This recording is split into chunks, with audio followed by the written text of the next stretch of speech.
Yo, man, give me some of the mics, man.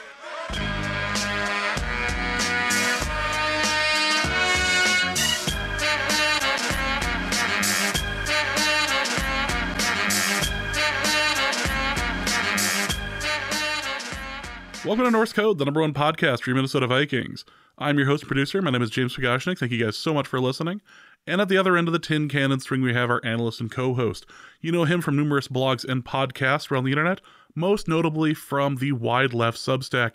He is Mr. Useful Human, Arif Hassan. Arif, the other day was the 10-year anniversary of the Josh Freeman game, which was a lost episode because of a technical issue. I suppose it's fitting then that 10 years later we have a lost episode as far as the review of the 49ers goes. Yeah, actually that is weirdly appropriate. Yeah. Let's call it that. Yeah, let's call it weirdly appropriate. We apologize for not having the episode up, but in homage. Yeah, that we were having it's not a premonition necessarily. It's the precursor to the earthquake that is the Justice interview. Like sometimes Like things pre-shock? Yeah, the pre-shock. Like sometimes things go wrong before they go wrong. Boy, that actually sounds like the title of your Vikings book whenever it comes out. Well, welcome to this episode of Norse Code. Hope you guys are all doing well. We have a couple things we're going to do today. First, we are going to review a bit of the 49ers game, especially because of the concussion to Brock Purdy, and we'll be taking a slightly different view on the second half as a result of that. Next up, we have an interview with the Justice Mosqueda. He will be here to defend the sins of the Packers as a current owner, and we have the mailbag as well. Actually, before we start, when you had Justice on, did you play the sounds of dolphins mating in the background to soothe him or any of his injuries, or was that like? Oh, I forgot to. I was busy accusing him of working for McKinsey and Company. So it took all my time. So par for the course then. Excellent. Yeah. I love the Green Bay episodes. Well, we'll be doing the mailbag after the Justice interview, so look out for that. But before we start, again, thank you guys so much for listening to Norse Code. If you enjoy the show and would like to help us out financially, you can do so in a couple of different ways. You can go over to patreon.com/Norse Code and donate there. For $3.50 a month, you get access to the bonus material, and you get access to the Discord, amongst other stuff. We'll have a bonus episode here in the next couple of days. Special thank you to Bean the Machine 17, who joined us over on Patreon. Again, thank you so much. You can also go to paypal.me/Norse Code as well, if you'd like to make a one-time donation, or you can go to norsecode.threadless.com, where we'll have some new items out for Christmas, all involving the Wreath outfit. So get your Christmas socks now, I suppose. Before they're sold out. Yeah, that's something that happens for sure. Yeah, except well. Don't worry about it. The only people selling Hurry, out. act now. Yeah, the only people selling out here are us. Also, that also is the title of. Well, that's a personal story. That's not the Vikings title. Special announcement. So our venue for Denver fell through a couple weeks ago, and I hadn't made any announcements as to what else we were doing.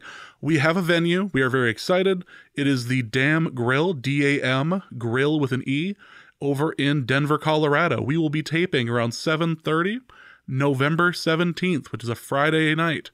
Again, the Dam Grill, 7 p.m., November 17th. We starting around 7:30, but people should be there about 7 p.m. We will be giving away 2 tickets to the Denver game. 2 tickets to the Denver game. Come out. Looking forward to having some of you there. This is a great Vikings bar. Just based on talking with the owner and the pictures online, they have a lot of people out there for Sundays. In fact, they give away jerseys all the time. So check it out. This is the Dam Grill, 7 p.m., November 17th. This is where the Denver live show will take place. Yeah. We have a Denver update. Yay! Hooray! Fantastic. So meet Arif, get into an argument with him, maybe try to steal his. Well, I'll probably be renting a car, so don't try to steal the car. That'll be on me. So don't steal a different car. No, don't steal cars. We can't put that out on the. No, that's like a statement that we'd be complicit in. I think. Yeah, let's not tell people to steal our cars. or any cars, or any car. steal a car while wearing a Luke Braun mask, especially. That's wrong. Yeah, we wouldn't be able to catch you because of the mask. So, honor system. We may need someone to go to the Denver show and print out Luke Braun masks. I feel like we may need like an army of this, but maybe we just hand them out at the Denver game at the tailgate. Maybe that's what we need to do. Sounds like fun. Fantastic. All right. Well, again, check us out. The Damn Grill, 7 p.m., November 17th. Cool. Less than a month away. Looking forward to it. Let's get into the review of the 49ers game. And it recently came out that while on the plane back from the game, Brock Purdy was showing signs of a concussion to the point where he is not necessarily expected to play this weekend. How does that change your opinion of how the second half of the Vikings victory over the 49ers went? I mean, so somebody put together the statistics and said he went like 2 of 6 or something after the concussion. Yeah, it doesn't change my opinion. The Vikings played fairly well. Brock Purdy has thrown a number of interceptable passes. He wasn't punished for them in previous games. He was punished for them in this game. I don't know. He played characteristic to himself, so it doesn't really change the way I interpret that game all that much. It is. It's more of an interesting side note than anything else. Yeah, for sure. The thing that perhaps pushed him over the edge as far as those interceptable plays, but this was a game where the Vikings were able to dominate at the line. This was a game where they were able to disrupt timing, and this was a game where Cam Bynum was able to snag a couple of very nice interceptions. Yeah, no, and also helped Harrison Smith with creating a fumble recovery, or fumble recovery, which was, obviously critical because it prevented the 49ers from gaining an early lead. It was the first time all year that the 49ers didn't score on their opening drive, et cetera, et cetera. Cam Bynum had just a stunningly good game.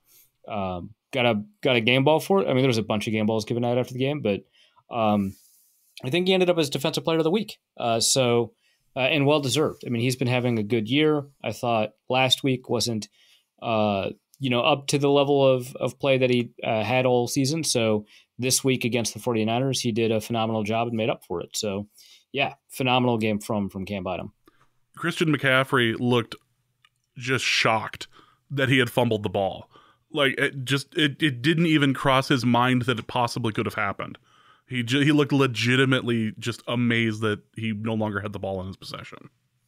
I think somehow the oblique injury probably played a role in that or something. Like, that feels like that would make sense. Like, it's just he couldn't.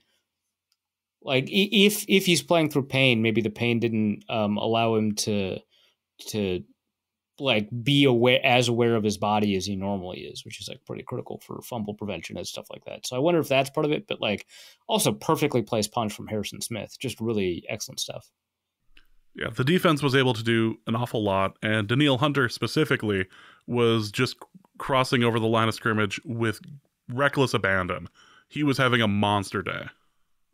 Yeah, he ended up with 6 pressures. Obviously, one of those turned out to be a sack, which was nearly a fumble. They ended up correctly calling it at the end, which I guess is unfortunate for the Vikings. He was down before he let go of the ball, and if he had let go of the ball, it would have been a forward pass that fell incomplete more than anything else. But really excellent day from Hunter. Not as much against the run. That didn't really matter. The Vikings did a great job. Stopping up the run. So, I mean, Hunter primarily is a pass rusher, now leads the NFL in sacks. Great. And he's generating a fair amount of pressure. Again, it tends to come a little bit late in the process, but, whatever. He did a really great job. I think that he is working his way back into that conversation he was in a couple of years ago among the really high-level edge defenders. I don't think anyone's putting him in that elite category or anything like that. But in terms of trying to figure out, like, hey, maybe he's not, Micah Parsons or Myles Garrett or TJ Watt, Max Crosby, but in that kind of next tier, like the Brian Burns-ish, Nick Bosa-ish, in that next tier, he might be somewhere kind of there, which I think, he played at a really high level in the past without getting a ton of credit for it. Last year, I thought he played really, really well, and he wasn't getting credit for it. And now he gets to kind of put it all together and get the numbers that get the kind of attention that I think he deserves. Yeah, Danielle Hunter, fantastic game.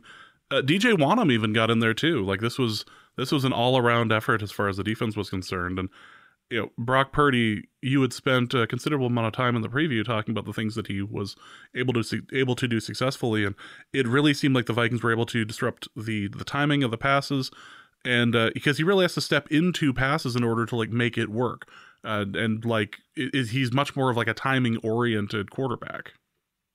Yeah, well, he needs to be because that's the stuff that he's good at. Now, he doesn't want to be, right? He wants to improvise and be kind of a sandbox style player, but he's just not very good at that. And he is really excellent at timing oriented offenses. His pre-snap processing tends to be fairly good. His anticipation tends to be really excellent. But when you kind of confuse his post-snap read, it can take him a little bit longer.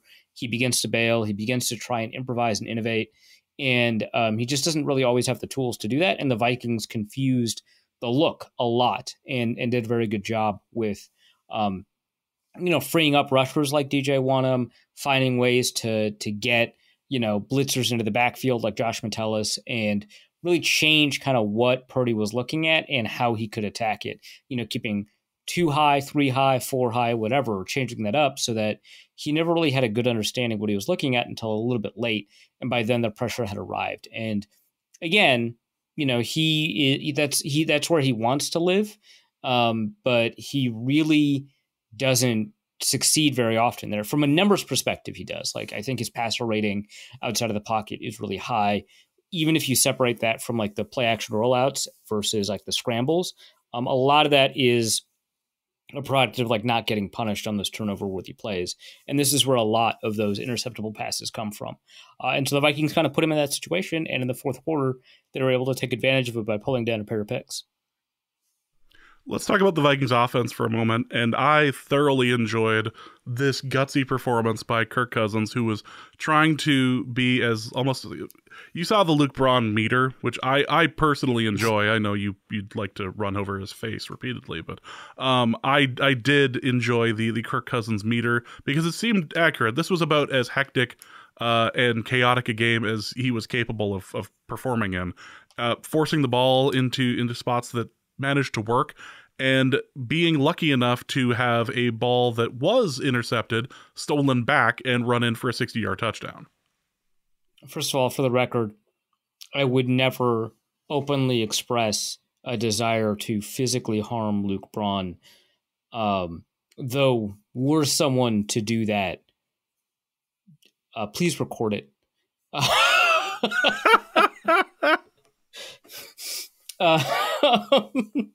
No, I thought this was kind of the most Case Keenum-ish game we've seen from Cousins, like in a very good way, where when he was working within like the structure of the offense, he was doing really well. That's great.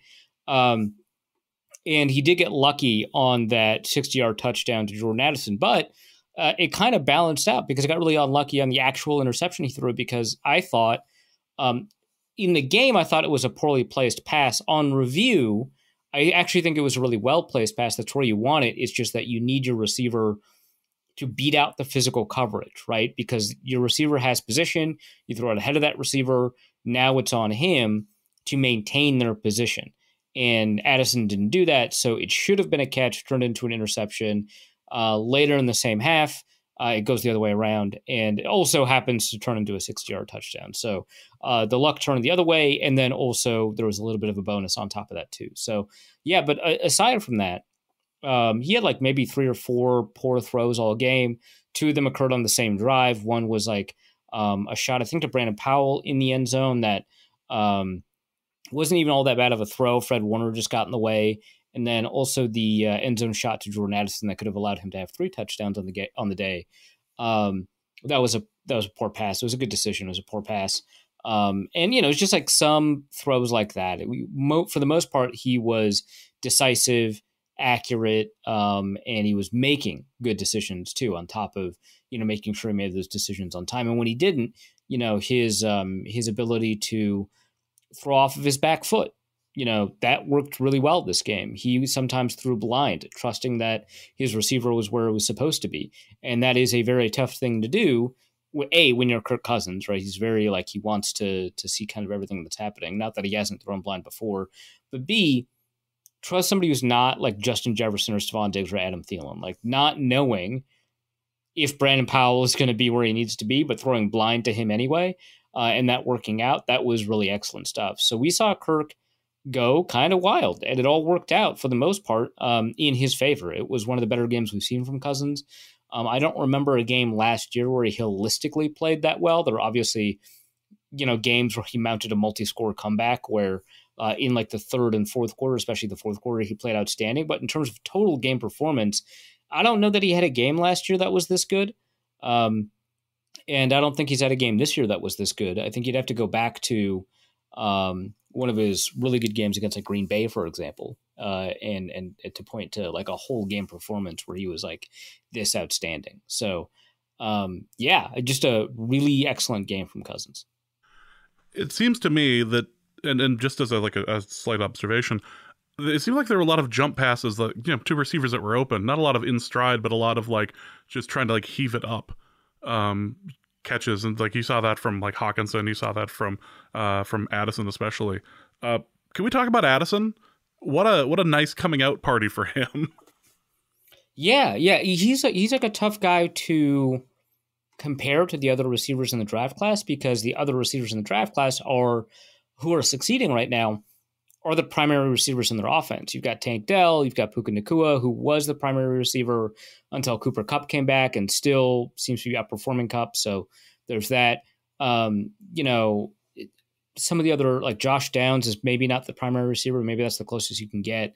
But you take a look at those rookies at the top of the yardage chart, Zay Flowers, for example, and they're the primary receiver in their offense. And here's Jordan Addison, who for the first 5 games of the season, was not the primary receiver. Right? It was Justin Jefferson. And of course, Jefferson's going to take all those targets. So Addison was getting about, 60 yards a game or so until his goose egg.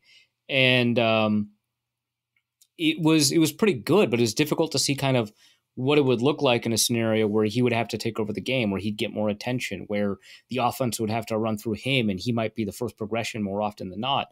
And obviously he performed wonderfully, 123 yards, 2 touchdowns, should have had a third touchdown and a couple more yards. That interception at the beginning, bad start. But other than that, a really astounding game. And it kind of makes you wonder, what would happen, if he was on another team where there wasn't a primary receiver, how would he do? And this was kind of a glimpse, it's one data point of a couple of data points while we're going through the stretch without Jefferson. But, it's excellent to see because it suggests first that the Vikings have more depth than we thought, right? You go all the way down to, so KJ Osborne's fine, and then you go down to Brandon Powell and he was playing really well. But having somebody like Addison to complement TJ Hawkinson, or when Hawkinson was out for a couple of plays to just carry the load from a passing perspective, that's huge, right? Especially from a rookie. But just generally speaking, that was a problem last year where it felt like, Adam Thielen wasn't doing enough, KJ Osborne wasn't doing enough to really, provide a complement to Jefferson, which is why they traded for Hawkinson in the first place. And now you've got kind of a more fully fleshed out receiving core that if Jefferson's gone, it is possible, right, that Addison could get 100 plus yards and kind of carry the load, even though he's not, as good a receiver as Jefferson. That, maybe it's not like a year where we have a Garrett Wilson or Chris Olave, but that he's one of the higher end rookie receivers. Just one heck of over 100 yards for him. Just an amazing game. Nice coming out party for him. And had, dropped out with cramps, came back in for the last couple of passes. Looked good. Hawkinson also, we spent a lot of time last episode talking about how good Hawkinson actually is in production and everything, and he turned it on this game. Yeah, and it'd been a frustrating stretch of play for him, right? Because he wasn't winning the tough catches that you were relying on him for. He was dropping some easy passes, and so you're kind of wondering, hey, where's the guy that the Vikings traded for? And this is that guy, right? Some crazy 11 catches or something like that. I expected him to take the ball a little bit further downfield without Jefferson. He was playing a lot of underneath stuff. But the Vikings continue to play him a little bit underneath. He did have some stuff that pushed vertical. But it still wasn't like 25 yards or anything like that. But it was really nice because it provided the Vikings with a kind of a stable, reliable target. A lot of times people talk about tight ends as if, the quarterback safety valve, and that's just typically not true. It's supposed to be for rookie quarterbacks, but people have expanded that to any quarterback, and that's typically not true. You don't have a tight end that's as reliable as Hawkinson is supposed to be and was in this game. And so having that while also attempting to push down the field Jordan Addison, attempting to create a multi-layer a passing game. Having him over the middle of the field or having him available at the sticks, was huge, and it allowed the Vikings to sustain drives that otherwise would not have been able to sustain. Yeah, this was an offense that was able to stay on the field third down. It was fantastic. This was they able to continue and actually run the ball a bit, but more specifically was able to stay on the field after a third down, make it a first down, and just keep going down the field. It was the Vikings were never not in control of this game, it felt like. Yeah, and that's the thing that I think is maybe the takeaway, because the game ended up pretty close, and the game ended up relying on a pair of picks at the end, but it certainly felt like, the Vikings were consistent and driving and having their way with the 49ers defense and controlling the ball and making sure that they were the ones kind of setting the tempo for the game. That was something that was nice to see because A, obviously the 49ers are a very good team, but B, you had a concern that the Vikings would be able to do that without Jefferson, without looking like they're relying on high variance play, right? They were able to, like you said, convert on third downs. They did an over 50% third down conversion rate. They were able to pick their plays, right? They didn't just rely on passing. They had the ability to run the ball. They started off with a 19-yard run. It was nice. And I think from a statistical perspective, the 49ers offense did very well. But just from, how the Vikings defense played out, again, not lights out or anything like that, but how the Vikings defense played out, it felt like that was a more than acceptable level of performance before we got to those two picks, right? The 49ers could drive down the field a little bit, but it never felt like they were completely in danger of upsetting the balance of the game. And that was a product of both the Vikings offense and defense being, relatively consistent and finding their spots to make big plays. It's also worth noting that the offensive line for the Vikings this game was superb. Run defense, pass defense, this was fantastic. Where did I know that statistically it had been showing the last couple of weeks through PFF, but this was a really, really, really great effort by a group that I can say that we didn't have a lot of hope for this year. Yeah, I think that, we've been talking, like you said, a lot about how the statistical output of the offensive line doesn't really match our perception of how much protection Cousins has or how much room the running game has. And a lot of that could be attributed to the fact that Cousins might hold onto the ball a fair amount, or that the running backs aren't, hitting their holes with the right timing or seeing them with the right vision, right? Those could help, but it really felt like, but I still kind of need to see the offensive line put together a game where I am confident that they're, consistently doing a good job. And in this game, we saw that. It's not just that Cousins didn't get sacked. I mean, he didn't. But there were only a few instances where we felt like, oh my gosh, he's got to escape this, or he's got to get rid of the ball quickly, or what is he doing here? Then there were a fair amount of quarterback hits. I mean, he does still like to hold on to the ball. But here it certainly felt like the offensive line was doing a really incredible job of making sure that the pocket was clean. And a lot of people have pointed out, including Luke Braun, unfortunately, but a lot of people have pointed out that Christian Darrisaw had an outstanding game. And, seeing some of the clips, I know Will Raggett shared a clip with 3 pass protection reps on it. Seeing some of the clips come out of it, really stunning stuff. There's one clip that is the closest we'll get to an offensive line viral clip where as Bosa, kind of sets up for a bull rush, Darrisaw like splays out like a. I mean, you've watched MMA, right? Like when a striker doesn't want to get grappled, he'll just splay his legs out behind him, right? It was like that, except then Bosa responds by trying to get to his outside, get to his edge, because now this guy's feet, they're in cement, right? He can't respond. Except Darrisaw does respond with good timing. It is insane. I've never seen that in my life. That's incredible. And he just, generally speaking, had an outstanding game against one of the best pass rushers in the NFL. So that was great to see. Ed Ingram was good. Dalton Reisner didn't really move very well, but didn't give up a ton of pressure. There was one instance where because he was asked to cut off the backside edge rusher on a play action, I believe, he does give up a pressure. Cousins gets rid of the ball before that happens. But for the most part, Reisner did a very good job of maintaining the integrity of the pocket. Ed Ingram did fine. Brian O'Neill is Brian O'Neill. Really good stuff. Bradbury didn't screw up, so we don't have to call for Austin Schlottman to come in this week. Just a really outstanding job from a pass protection standpoint, and then from a run blocking standpoint, I think they did even better.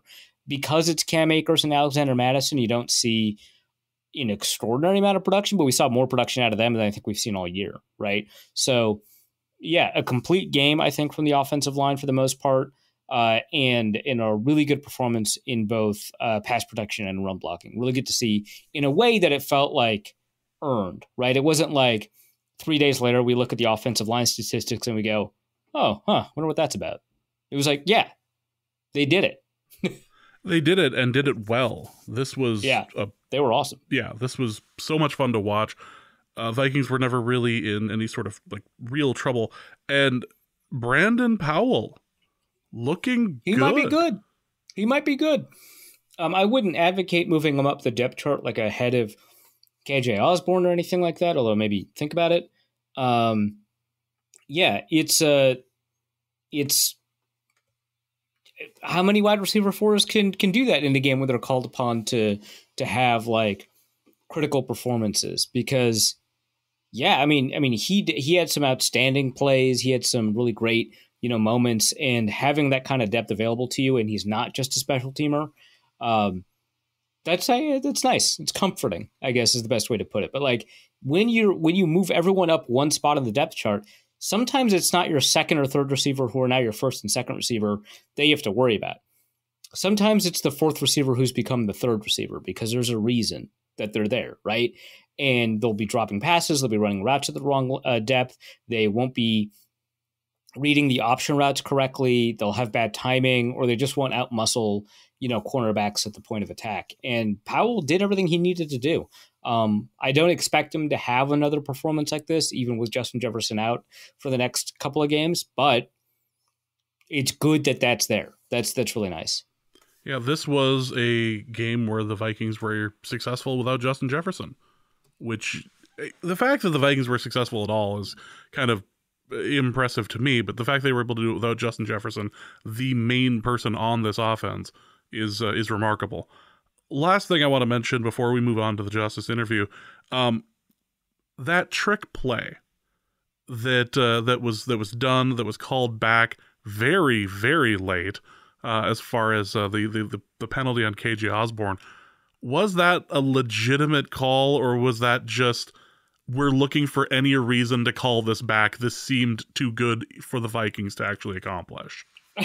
No, it was a legitimate call. I mean, offensive pass interference, right? Like, because it took so long for the ball to end up like in a passer's hands, that's just one where you have to be careful about timing. You can't initiate blocks while the ball is in the air, right? That's just what it is. It did seem to come late. The initial replays didn't show when the block occurred relative to the timing of the pass, so it seemed a little bit odd, but it was the right call, and it's not like the Vikings were like screwed by the refs all that much in this game anyway. So, like all of the moments where like the refs hurt the Vikings, it like made sense. It was like, okay, fine. You're right. That wasn't a fumble. Oh, you're right. That is pass interference. I found it weird on my timeline when a bunch of people were like complaining that was a bad call. It wasn't bad. It was more really that it's going to take you that long to throw a flag on something that you could have just ignored. Yeah, late flags always feel particularly annoying and illegitimate. Yeah, there's nothing you can do like as the ref to make a late flag sound good. Other than like, oh, it's incredibly blatant. Yes, he was not only was he holding on to him, like not only was it a hold, but he was still on the ground and was still holding his jersey, like rocking. Like, yeah, fine, cool, you got me. That's like the only way that a late flag doesn't seem like, really, you're doing this on the one trick play that we did that's like successful. Really, this right? Yeah. Fine. Anything you'd like to say to wrap up the game? Not much. I mean, quality win against a quality opponent. The Vikings ended up kind of maybe, I don't know if on the lucky side is correct so much as now we get to see what it's like when the 50-50s go the other way a little bit, which is nice. Yeah, I mean, it demonstrates some of the things that, I've been talking about in the first couple of weeks, that the Vikings may be losing games, but the underlying numbers are good, I promise, I swear to God. And now we get to see it actually play out, right? As opposed to having to wait like another 5 games of me like begging and pleading people to realize actually the team is performing well. They're not scoring points. And I know that sounds stupid, but trust me. Well, now they're doing it, and they did it against a good team. So hooray. And they did it without Justin Jefferson. So there's not really a number of excuses like, oh yeah, Christian McCaffrey's hurt, Trent Williams wasn't available. Deebo Samuel was hurt and he wasn't there. It's like, they didn't have Justin Jefferson, right? So it's like, now you know that there are elements of this team that can continue to operate in pretty difficult conditions. So that was just nice. It was, well, I mean, we'll see how long it lasts, but for the moment, that's nice. Is this team, despite its record, better than last year's team? Yeah, I think it is. I think it's better than last year's team. Like, obviously, last year's team, well, they have the same number of losses, except this year's team has only played 7 games. So I get like why it wouldn't feel that way initially. But I mean, last year's team had a negative point differential. It was in the DVOA was below average. The EPA per play was like, it was a generally speaking below average team that just happened to have a couple of great moments. But like, in the end, it was an average to below average team that made the playoffs that got beaten out by another below average team that happened to make the playoffs. This team, the offense is maybe about as good. It's certainly more consistent than last year, where you were just kind of, the first drive and the last drive were great, and then everything in between was kind of a toss-up. This year, it's more consistent, and I think that you could argue that when Jefferson comes back, that this is probably better offense than last year's offense. Cousins seems to be a little bit more comfortable this year. At the beginning of the year, there were some timing issues, so it felt like, oh, the timing issues from last year, they seem to be carrying over into this year. I wonder what that's about. Now it seems like they're getting resolved. There's a small sample of that, of the games where Cousins is demonstrating the kind of timing and comfort with the offense versus kind of the beginning of the season. But you're getting that. You're getting him improvising, in ways that are kind of reminiscent of last year, which was just absent for most of his career. So you've got that. But overall, the offense seems to be as good or better. The offensive line is certainly playing a lot better than last year. And then the defense, I mean, you kind of had nowhere to go but up, but we always know you can't trust the Vikings. It can always get worse. And they didn't get worse. They got better. The talent level, I think, on the defense got worse.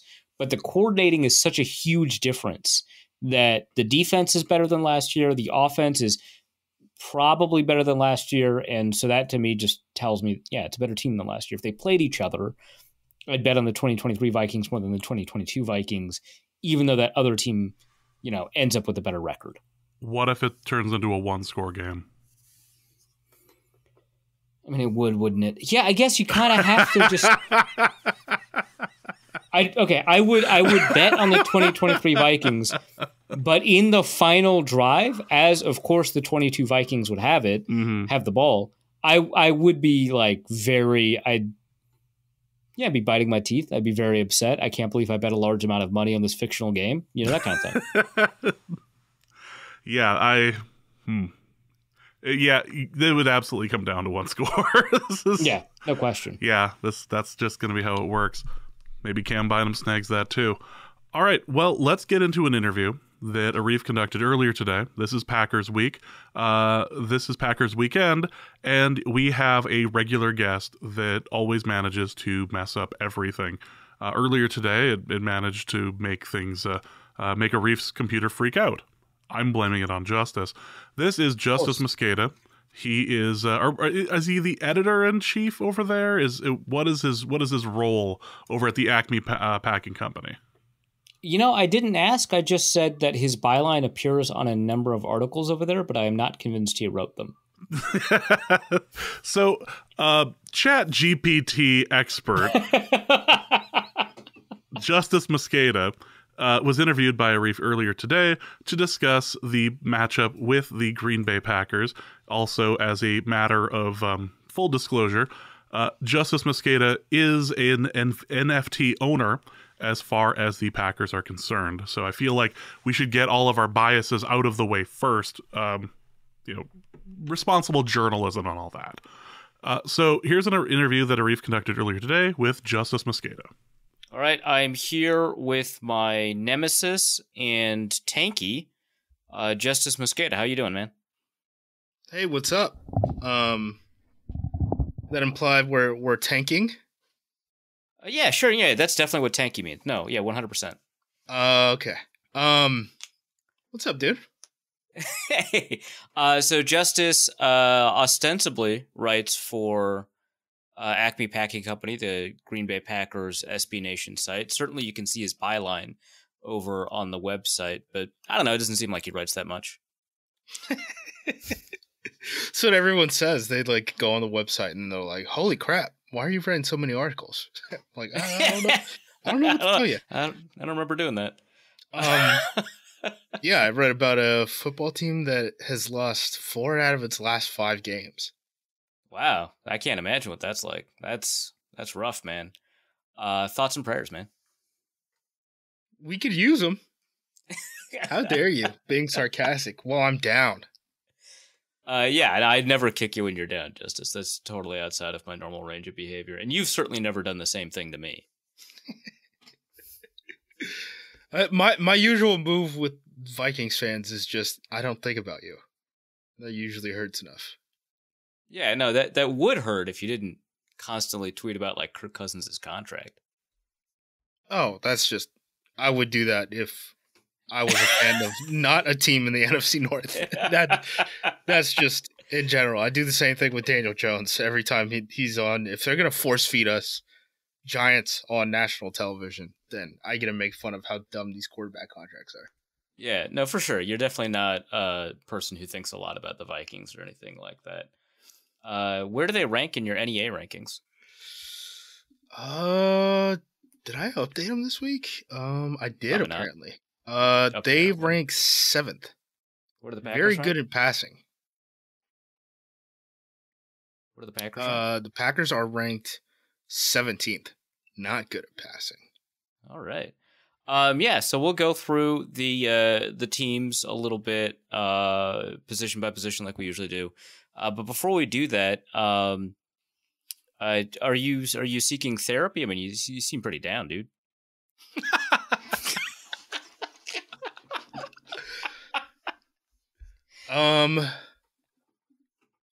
If I want to be totally honest, I'm not joking. Started therapy on Tuesday. So oh hell yeah, that's great. Has nothing to do with the Green Bay Packers. I don't think. I don't know. Maybe I don't think we'll find out. I guess. Yeah. Maybe Wizard Man will tell me something differently. But yeah, no. I mean, this sucks. But I feel like Packers fans, one, they have the Bucks to lean on. Most of them. So they're real excited about the Bucks right now. I don't. In fact, my team traded its best player to the Bucks. So I am coping with Oregon Ducks football right now. But it seems like a lot of Packers fans have kind of checked out. Yeah, a little bit. A little bit. Is it that they don't know how to handle a season like this?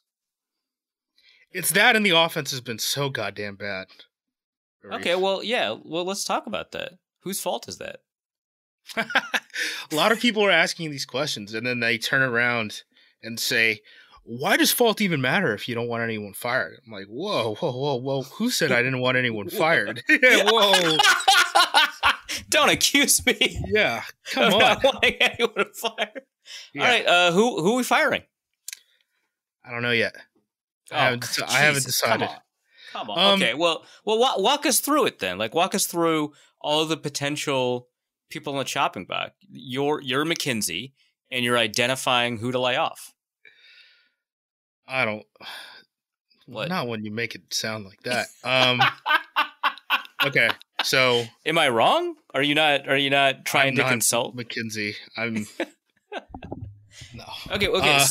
So if the Packers hire you to try and figure out what the problem is, you're saying you wouldn't try to fire anyone? You got to figure out why Jordan Love is not performing very well. Okay, and if you find out that it's a member of the coaching staff, if you find out that's the reason, you wouldn't fire anyone? Yes, I would. Okay, so you're McKinsey. So let's go through all of the arguments for all of the people who could potentially be on the chopping block. Okay. All right, so it sounds like Jordan Love is one person that we should investigate. What's going on? What's wrong with him? They are not good at all at throwing the deep ball. And their answer to virtually every problem that this offense has is, hey man, let's rip it deep. Don't know why they decided that is the solve. Love is 6 of 27. He's got a big arm, right? So that's kind of a big arm. He underthrows a lot of these deep passes though. It's not like he's overthrowing these guys. Love is 6 of 27 on throws of 20 yards downfield or further. The wide receivers are just 2 of 12 on contested catch attempts in that range. When I talked to the PFF guys, they were basically like, yeah, like no one throws deep more and is also worse at it than the Packers. So like bottom right of the chart then? Yeah, bottom right. Not good. Yeah, not good. So they try to throw deep to get out of their problems. You wrote a piece about how we'll see how good Jordan Love is at the deep ball against the blitz coming up against Vikings. So that suggests, I did read the piece, but I'm going to pretend I didn't. That suggests that in order to get out of blitzes, right, the Packers also throw deep, right? Yeah, so there's a couple of thoughts there, right? There's really only a couple of ways to kind of counteract blitzes, right? And it's just displace blitzers with the ball, which is kind of like what Justin Herbert did, right? Against you guys, where everything just is getting sprayed to the sideline constantly.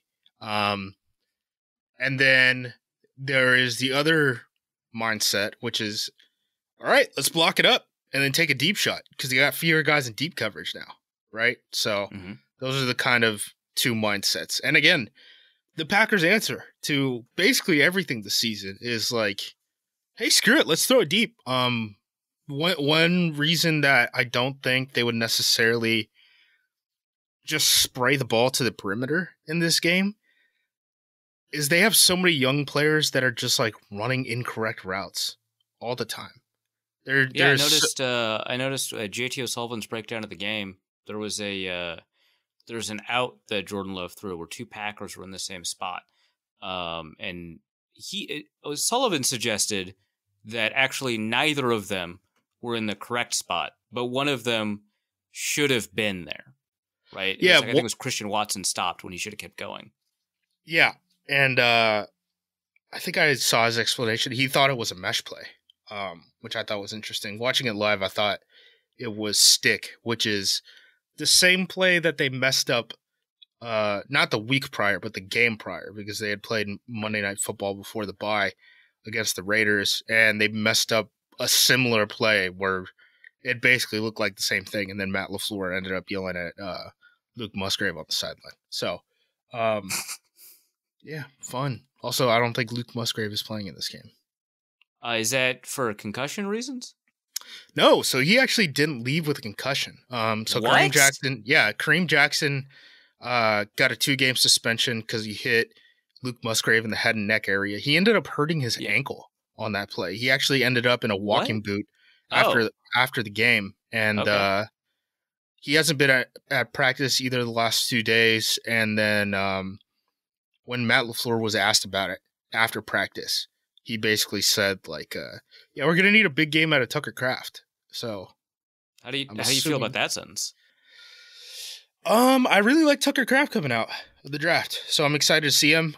They haven't really used him that much, weirdly, because I don't know. They have DeGuara playing like all the H-back roles. Musgrave, they're trying to make a true wide tight end for some reason, and then Ben Sims comes in as kind of like a run blocker, and then until his injury this offseason, Tyler Davis was actually like kind of filling in that Ben Sims role. So Tucker Kraft has kind of been like waiting in the wings, like almost taking like a redshirt year, basically. Until now. Till now. Yeah. Till this big game. This big game against the Vikings. Well, that's cool. So that's one area, is that, you know, the deep ball is not working out. Is it a Jordan Love issue that he can't throw the deep ball? Or is it something else? Maybe the quarterback coach, maybe the receivers, maybe the amount of space that's being created with the play calling on the deep balls, maybe the play sequencing. Matt would like you to believe it's a lot of things. Sure. I'm not sure how much I'm willing to buy that. Yeah, I mean, he's a propagandist. I get it. So the quarterback coach is Tom Clements. He was the guy who developed Aaron Rodgers, all that stuff. I think he did a real good job with Jordan Love, honestly, was kind of my thought coming into really the regular season after seeing what he did in the preseason. The thing that impressed watcher Justice Mosqueda, yeah. Yes. The big thing about why we were excited about Jordan Love was not because of his ability to throw deep. It was about his ability to run the offense and like actually throw over the middle. And he looked at like efficient at that, running boot action and all this stuff that the Packers just seemingly have no interest in doing anymore. They don't really run outside zone that much. They've gotten back to it a little bit in the past couple games. They don't really run a lot of boot or anything like that. It's straight drop back pass game. Some of that might be down on distance issues because, you know, they're getting penalties and all this stuff because they have such a young offensive team, or someone's running a wrong route, or an offensive line blows one block and now it's 2nd and 15 when you're getting up, huddling up at the ball, you know, or going no huddle, running at the ball immediately. That happened last game. So good.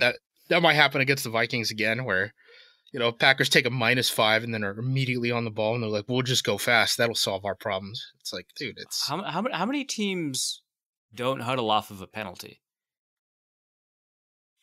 Off of a penalty? Yeah, you said like a -5 on a penalty or something like that. I was saying a -5 off a run game. Jesus. Okay. You'll see. You'll see. Watch on Sunday. I was like, that's a pretty strange behavior to take a 5-yard penalty and then refuse to huddle. But okay, no, his name is AJ Dillon. You'll see it. Don't worry about it. Hey, this is the AJ Dillon you said was better than Aaron Jones, right? Same guy? Did I say that? When? Oh, 100%. In fact, I asked you to confirm it last year, and you were like, "Yeah." Well, not only did you say, you said it twice. I was lying. Hey, why not Emmanuel Wilson? He had a pretty good preseason. You know that. You watched the preseason. He did have a pretty good preseason. He was displaced by Patrick Taylor 4 times in the regular season already, who is now on the Patriots practice squad. So we'll see. Did a pretty good job retaining him then. Patrick, you said he was like a super special teamer, right? Patrick Taylor? Yeah, I'm still not sure he's, recently my take has been, I'm not sure that AJ Dillon is better than Patrick Taylor. We got rid of Patrick Taylor, so. So why is there so much AJ Dillon, and why not more Aaron Jones? He's good, right? Oh, you don't follow injuries. Aaron Jones has basically not been healthy since he pulled his hamstring in week 1. There was a 3-week stretch. He just was not on the field. He came back for the Raiders. He came back before the Raiders. And then for the Raiders game, They were preparing for the game, had a Saturday practice because of the wonky Monday Night Football schedule, all that stuff. He ends up re-aggravating his hamstring injury on that Saturday practice. Couldn't go against the Raiders, went against the Denver Broncos. The broadcast says, hey, he says he's feeling 100%. He plays like 30% of the snaps, which is what he did, I think it was the Lions game before the Raiders. So he's basically played like 2 games at 50% since week 1 when he pulled his hamstring. It's like a Bijan situation where he's like not really healthy, but nobody knows. How dare you? I will say, I defend Arthur Smith. I don't know why everyone's low on Arthur Smith. I mean, I'm not I like Arthur Smith a lot. I think he's a real good play designer. I think it's just from the outside looking in, it looks like fantasy fans just having nerd rage that he has all these first round picks and they can't rely on them. Well, yeah, they don't have a quarterback. Fantasy assets. Well, Desmond's been looking better, but they don't. But most of the year they haven't had a quarterback. That's not Arthur's fault. He looked fine against Green Bay, so. Oh, interesting. Tell me more about that. You don't need to pass that much against this Packers defense. Okay, we'll talk about the Packers defense in a little bit. I want to get into all of the whose fault it is, because I remember 2 years ago, you would mention that after every frustrating play, right? If it was a penalty or something like a drop or something that made Aaron Rodgers frustrated, he would audible out and say, "Screw it, I'm chucking it deep." Right? That was just his frustration play, right? Yes. And now it seems like that's actually just what the Packers do. Kind of. I mean, part of the problem is that we can't. If you look at the stats, all the stats are like, wow, they're really good from the EPA perspective on third down. And it's like, well, they're not really getting dinged for the penalties in the EPA stats and things like that lead to them getting on these very long third downs. Yeah, exactly. So. Okay. So if it's not Jordan Love's fault, it is probably not the quarterback coach's fault. Is it the fact that the receivers are very young? They run the wrong routes. They don't have very good route running technique. Certainly they're athletic enough to get open deep. Is it the receivers? Is it Matt LaFleur? What's going on? I mean, which one of these guys do you expect to get open deep? I mean, Christian Watson, but he's been dealing with a hamstring all year. So it sems like they're kind of... Oh, Christian Watson's injured? I've never heard of that. That's crazy. You'd be shocked, right? Oh my goodness. That's so wild. Wow. Oh my god. Who could have guessed? Yeah. So that's going on. Jaden Reed's pretty athletic. Come on. Yeah, but he just works out of the slot. So what are you going to do? Run a fade? Like they run... Well... Don't put that on Matt's head. They run enough fades. They love to run Romeo Doubs deep, throw him a fade route or like a back shoulder type of thing, and then he comes down with like 1 of 10 of them. And then they're like, "Wow, such strong hands." Where they are just calling the Aaron Rodgers offense and expecting Jordan Love to be able to execute it? Kind of. So, Kurt Benkert, the Packers' former backup. Yeah, the Twitch streamer. Yeah, I know. Yeah, so he is now doing a lot of breakdowns and stuff like that. In between gaming streams, yeah. He's kind of made that case a little bit, where he's like, Love is taking the throws that he saw Rodgers make constantly, and we have to like, I don't know, rear that out of him. Where you're like, no, you can't make that throw that efficient. Like that is not a throw you should be making. So, kind of, maybe. I've heard Packers fans have been calling for Sean Clifford. Is this true? All right. There's like 2% of Packers fans who actually think that. I've heard someone working in Packers loud. radio. Yeah, they in call Packers radio. Who was it? Yeah, I'm not going to tell you. I need names. I've got a source. I've got a source who thinks. Yeah, the source is just telling me what Packers fans thinks. It's not a very highly placed source in the Packers. Oh, okay. I thought you said it was like a guy on radio just being like, "Hey, it's Clifford time," like making drive No, time. no, radio no, no. has He's that. saying the people who call in. Yeah, constantly. I mean, again, one, radio show callers. As someone who does a radio show call in every Friday, probably not the Yeah. smartest people. The most educated fans of the fan base for sure. Sean Clifford is looking better the more Penn State plays football without him. But no, I don't think anyone is calling for him. I was actually thinking today, I was like, I wonder if Clifford would actually even be the starter if Love went down, or if they would throw in Magoo. So, Oh, jeez. That's Magoo, XFL who MVP. just won. Yeah, USFL MVP, sorry. USFL. Yeah, great season. So if Love is trying to take throws that he can't make consistently, which fair enough, I understand that. And if the Packers receivers who are available don't really have the chops to run these deep routes, and if they're calling plays for him that emphasize his weaknesses, what is the solution? A lot of people are asking, right? This is where we're at. Like, I legitimately think LaFleur could coach his way out of a job by the end of the season, which Wait, would this be is a guy who has shock- a better win rate than Bill Belichick? I would need to check at this point. The numbers are updating weekly. So, yeah. I think if this gets bad enough and it just continues to be the same thing, things could potentially change in Green Bay. But with that being said, there are people who are like, man, Matt LaFleur, like, he should give up his play calling duties. And I'm like, for what? Like, we didn't, I don't know. Like, you hired the guy to be a play caller. Like, he's either good enough or he's not. You You know, don't trust or- Adam Stenavich? So I had this conversation with Andy Herman earlier this week. I think it was Tuesday on our podcast feed. And there are people who both want Adam Stenavich to take over play calling and have And him want him fired?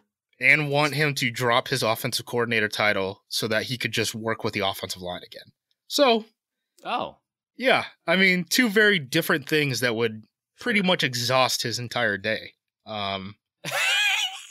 So this offensive, okay, let's talk about it. We've danced around it a little bit. This offensive line is fascinating. They are second in pass block win rate and 29th in run block win rate. That is a lie. The data is a lie. Okay, well, tell me what's the truth. So the first 2 or 3 games of the season, the Packers offensive line was virtually perfect from a pass protecting standpoint. Okay. And then the Lions game happened. And since- what they've been dealing with, like, residual Aiden Hutchinson trauma or something? Maybe. No, I think it's just better matchups, honestly. I mean, the first 2 games of the year, can you name an Atlanta pass rusher right now? Grady Jarrett. Pass rusher. Edge. How dare you? It's a cop-out. Okay, I'm coming up with defensive tackles. Hold on. No, I'm out. Okay, one of them's Calais Campbell right now. That's bad. He's 280 pounds and very old. He's a Hall of Famer, Justice. 100 sacks. Yeah, Damn right he's he good. is. Yeah. Hey, don't they have the Penn State guy? Oh, Ebiketie? Yeah. Yeah. I saw him make like one play on one of these red zone games that I was able to watch because the Packers weren't playing in the morning, which is another frustrating thing. Have you guys had Jonathan Vilma call a game yet? He's calling this one. Not this year, but he is not good. This is the 3rd Jonathan Vilma game of the season for me. My condolences. I cannot live this life very much longer, dude. Maybe this is why I'm going to therapy. Maybe it's Jonathan Vilma. You said it wasn't Packers related. I don't think so. Again, we'll see. TBD. We'll see. Okay, so this offensive line had 2 good games from a pass protection standpoint because the matchups were bad because they were up against D'Angelo Malone or whatever, right? Correct. Yes.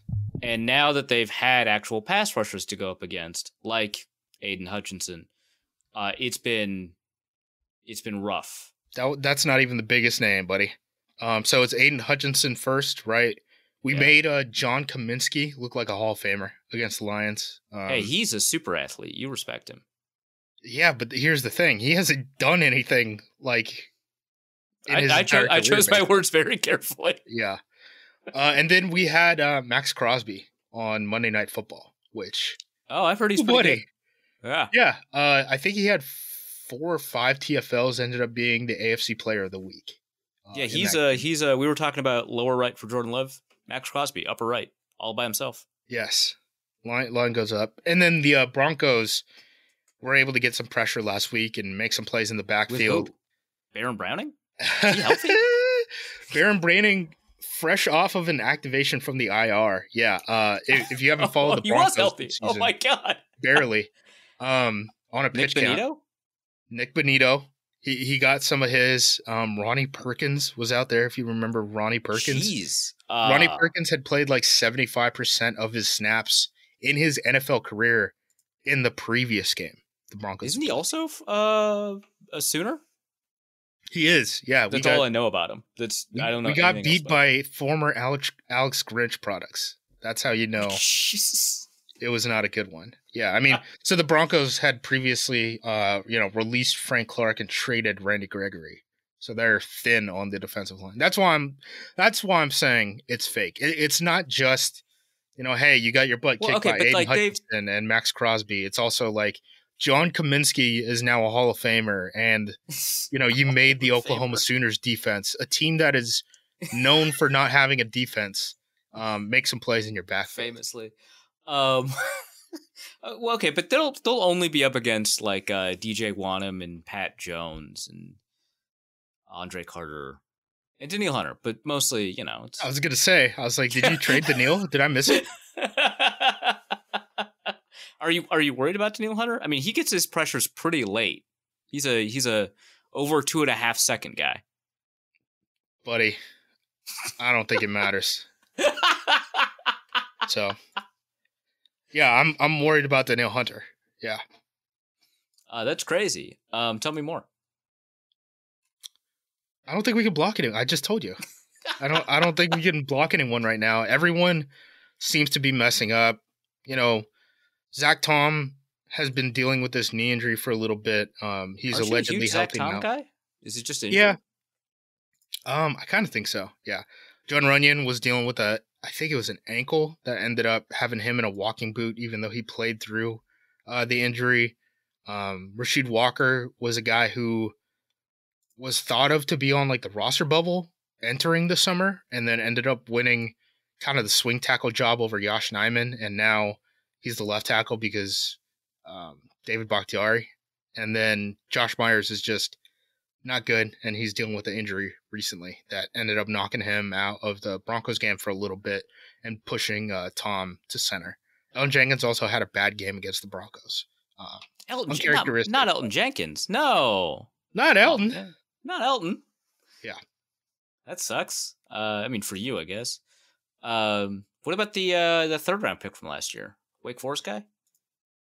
That's Zach Tom. UCLA guy. Oh, Sorry, okay. UCLA guy. Sean Ryan. Sean Ryan has not been able to outbeat. I don't know if that's a word.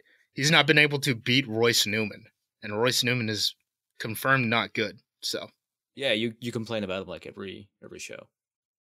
Well, hopefully we don't see him this week.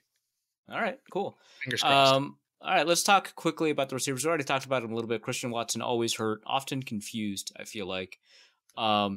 Romeo Doubs, preseason superstar Romeo Doubs, consistently looks good in the preseason. And a couple of games every year, but I think he's already had his good games this year, right? Not that I know of. I mean, unless we're counting the touchdown against the Saints. Right. Is that No, I'm thinking about a different touchdown. Jaden Reed had a crazy touchdown this last week, right? Or no, it bounced off his hands. Oh, no, it bounced off of Dobbs' hands into Jaden Reed. And then Romeo Doubs had the dual catch where him and Pat Surtain caught the touchdown. It was the Fail Mary all over again. And I still don't understand why the Fail Mary was ruled one way and this one was ruled another. Well, that's just because you don't understand the rules. Tell me more about Dontavian Wicks. Brother, free my man. Dontavian Wicks, arguably the best receiver on this Packers team. That's pathetic. I bet every week that his receiving total is going to go over. It How only many takes times have you one won? catch for him. Oh, every week. It's 7.5 every week. I haven't checked, DraftKings, but it's 7.5 right now. I can tell you that off the top of my head. They said they're going to get him more involved. We will see. The thing is, that's a text message. Thanks. Yeah, great audio. For Dontavian Wicks to get playing time, they would then have to kind of admit one of Watson, Dobbs, Reed should be having less of a role in the offense moving forward. And those are kind of their young #developmental picks. So is Jaden Reed not having a good year then? Reed is fine. Dude, the guy I want on the chopping block is Romeo Dobbs. I don't know why we throw him so many contested passes. Because he looks good in the preseason. All right, man. All right. Hey, you were the one that were talking about getting him a gold jacket last year preseason. I remember that. That's true. I was coping hard. Okay, running backs. A.J. Dillon better than Aaron Jones, who's hurt. Manuel Wilson not seeing a ton of time because he got beat up by Patrick Taylor, who is currently on the Patriots, right? So that's all accurate. Are we going to see more of Aaron Jones this week? I hope so. He's been practicing, with a hamstring. So I'm hoping he doesn't get hurt again on the final practice of the week, but that is something that we'll have to see. Over under running back yards per carry combined, 3.5.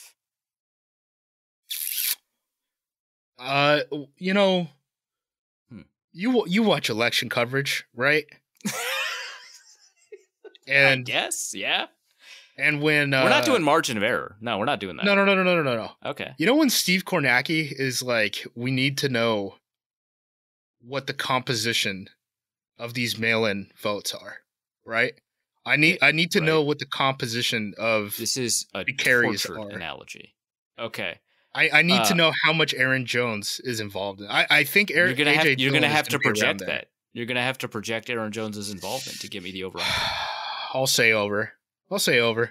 So that would suggest that Aaron Jones has 60% of the carries. We just need one long carry. I just need one long Aaron Jones play. All right. So what about the Vikings defense concerns you? So I think, what is it? I had it up. Over 7 weeks, the Vikings defense ranks 20th, but over the last 4 weeks, they rank 10th. These are an EPA per play. Actually, 7th EPA per play. So it's less about the players for Minnesota, which I 100% agree. But yeah, I was like, take that for whatever you want to think about that. It's more about the defensive scheme. I mean, Love hasn't really faced a Brian Flores type of defense, and maybe the last time that he really saw that in game action was his first start against Spagnuolo and the Chiefs, right? Another guy who just wants to blitz like crazy. Yeah, that's a tough comparison. They do it way different. They do it different, but you know what the Packers' answer was against the Chiefs? Deep. You know what they couldn't do? Hit anything deep. So your concern is just about the structure, the blitzing. I was talking to somebody who said that Jordan Love actually pre-snap is okay, which is why he was all right in the first couple of games. And then people figured out post-snap he's pretty bad, and so people have been doing a lot of disguise. The Vikings only know how to disguise, so, whatever. Is that something that's kind of... Do you agree with that? Not really. I don't think he's making a ton of really bad decisions outside of the Raiders game. He threw 2 picks to Spillane that he was just like, I didn't see the linebacker. I'm like, oh, all right. That checks out with me because I don't know what the heck you were saying. But no, I mean, I think he makes pretty good decisions. He just can't hit these deep balls, and for some reason we keep throwing these deep balls. So is his accuracy intermediate and short all right then? Yeah, I mean, when he does miss on those throws, half the time the coaching staff half the time the coaching staff ends up coming out and being like, he ran the wrong route. That guy ran the wrong route. You say Just this at the with wrong like a depth. familiarity and a frequency, right? This happens a lot. This happens a lot. This happens a lot, Reef.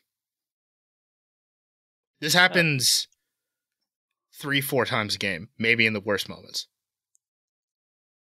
Wow, that's exciting. All right, so let's talk about the Packers defense.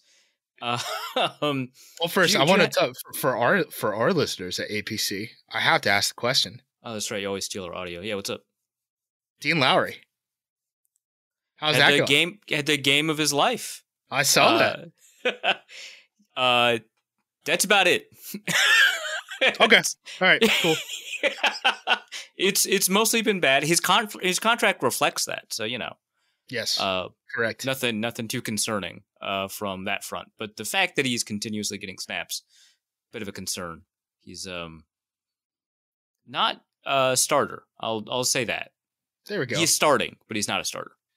That you sound like Packers fans the previous 2 seasons. So Is there any other questions you want to ask about the defense so you can steal this audio? no. I mean, again, No. I'm not really too concerned about the players outside of, Danielle Hunter and like Hey, Cam Bynum is playing out of his mind. is he really? Yeah, he's playing like real good football, and not just because of the structure. I mean, he's playing really excellent. So he got like a gift pick this last week, plus a pick that he earned, and he contributed kinda to the fumble that Harrison Smith ended up causing. So he participated in all 3 turnovers for the Vikings. But he has been really quick to trigger against the run from deep. Sometimes you'll even get TFL off of that. Because the Vikings are not great against the run. If there's one thing they can do is they can string out the run. And so he does a pretty good job there. But just generally speaking, like he has been remarkably sound. So I'm going to throw him up there, even though everyone wants to talk about Harrison Smith. Harrison Smith is good at the things that the Vikings defense asks him to do and is not great at the things that they have stopped asking him to do because he's old. What's the deal with Lewis Sane? Bad. He's a healthy scratch. That is crazy to me. It's a 3 safety defense, and he was a healthy scratch. That's nuts. Yeah, they like start 3 safeties. They play 3 safeties like 70% of the time or something crazy like that. And their backup safety is a second-year 6th-round guy named Theo Jackson. And then they also have Jay Ward, who plays both safety and nickel corner. And so those guys are above Lewis Sane. Shout out to Jay Ward. I really liked him coming out. Yeah, he's playing all right. I mean, he's not going to get a bunch of time because they don't play their nickel corners. But, Right. yeah. So, yeah. Mekhi Blackman is like whatever. Jaquelin Roy gets like 2-3 snaps a game. The snaps look good, but there's probably a reason he's not getting more snaps. I don't know. The Vikings draft class looks pretty good this year. We'll talk about when we talk about the Packers defense versus the Vikings offense. Hey, did you catch Kirk Cousins have like one of the best games in like several years? Couldn't get enough of it. Was very excited about you guys carving up the San Francisco 49ers. The Purdy stuff is so good. Oh, I love the Purdy stuff. That's great, man. How are you guys dealing with the conspiracy theory now that Purdy only threw those interceptions because he was allegedly concussed on the quarterback sneak? I was about to bring that up, right? That people have brought up his... What a bailout for Niners fans. They're just like, Right? actually, our quarterback doesn't suck. So yeah, hold on. He was 2 for 6 after the concussion. It's like, yeah, I guess, man. yeah. The best part, didn't they run a quarterback sneak right after that quarterback sneak that he allegedly got concussed on? Yeah, well, I mean, they didn't know he got concussed. We only found out afterwards. I guess. Yeah. I don't know. So What were they going to ask him? And he was going to say, yes, I got concussed on that play. Take me out. That's not going to happen. I guess not. Purdy entered the game ranked 4th in turnover-worthy plays, despite having only thrown 1 pick.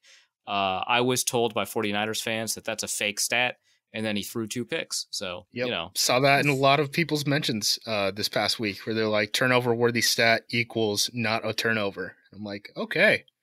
All right. Glad to see we're not coping in any sort of way.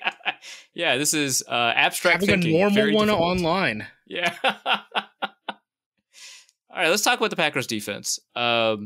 So there are a lot of Georgia players in this defense, but unlike on the Philadelphia Eagles defense, the Georgia players aren't very good. Well, being healthy enough to play would be a good start. Sure. I think Quay's doing fine. Devontae Wyatt is like their third defensive lineman right now. I mean, he's better than that in a pass rushing situation. And then Eric Stokes, the poor dude. So he ended up. So I think that one's my fault. Right? What'd you do? Because because the last time we talked, or not the last time, but the first time that the Packers and the Vikings played each other last year, right? It was last year. Yes. I said Eric Stokes wasn't very good. A bunch of Packers guys roasted me, and then he proceeded to have an awful year followed by an injury. Yes, correct.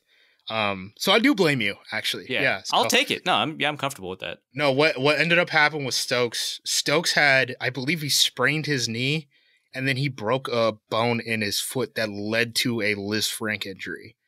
He had to have surgery, I think, on both, to the point that he actually had to be in a wheelchair for a while. A wheelchair? Yes. So rehab takes basically a full year, right?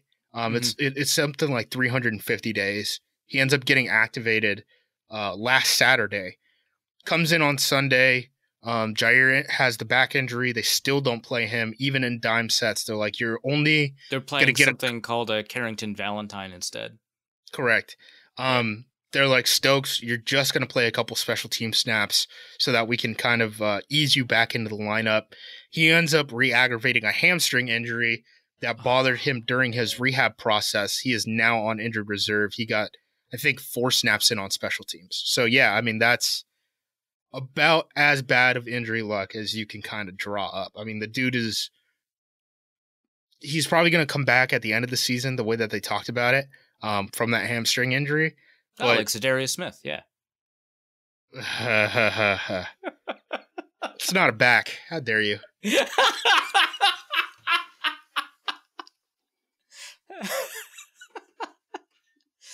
All right, so that secondary is what, like Rudy Ford, Jonathan Owens? Jonathan Owens, because Darnell Savage also just went on injured reserve for re-aggravating a calf injury that also cost him some playing time this season. Yeah, he got like real upset about something and then he got hurt. That's what I remember. Yeah. So Jonathan Owens, do you know who Jonathan Owens is? No, come on. Simone Biles' husband. Oh, that's him? That's the guy. That's the person in the Packers jersey that she's always tweeting about. Okay, that makes sense. Yeah, he is not good. He tries really hard, which makes him good on special teams, but he's like not very fast. His physicality is like okay, but he also got folded like a lawn chair a couple times when he came off the bench this past week, actually filling down as like a drop down safety so Rudy Ford could play the middle of the field. And the Packers play a whole bunch of cover 3. So look out for that. Jair has the back injury. He was DNP today. He was limited on Wednesday. He didn't practice on Friday. He wasn't on the injury report last week until Thursday.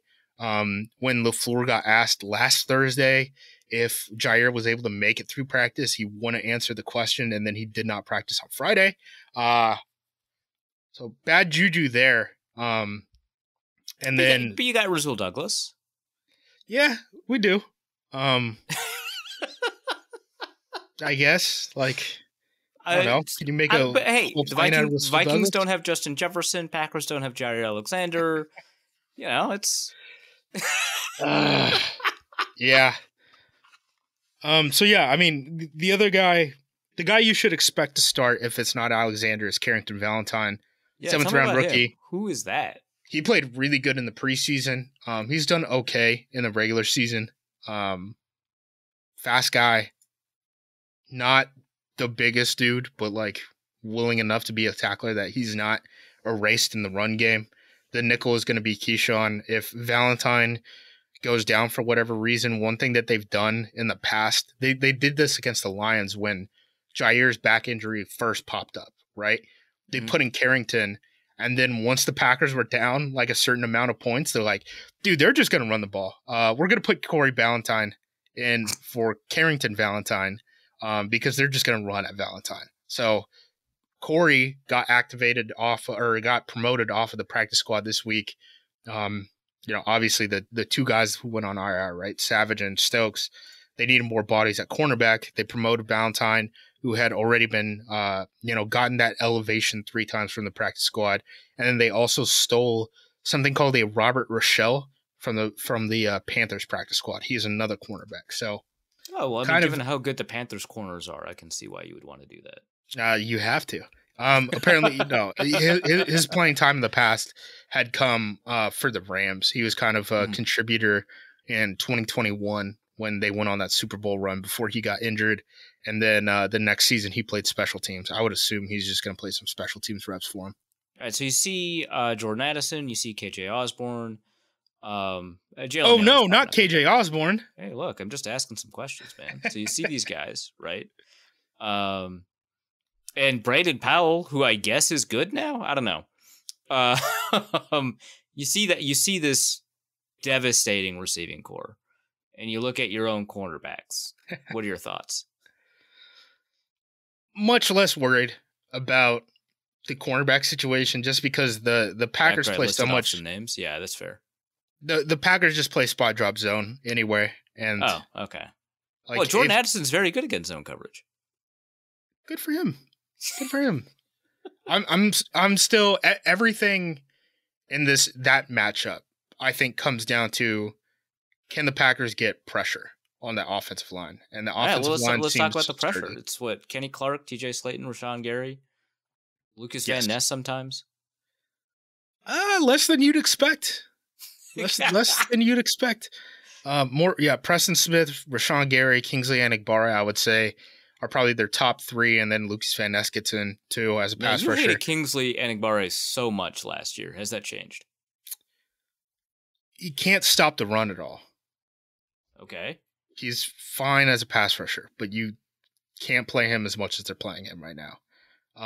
Because Rashawn Gary's still on the pitch count, right? Coming off of that ACL injury, which is real unfortunate. And Preston Smith needs so much time on the bench for some reason, even coming off of a bye week. A lot of people are asking questions about that. He's like 30, right? He's like, I feel like the past couple of years, his issues have been as if he were 5 years older than he actually is. Yeah, and I don't think it helps that he's so much bigger, right?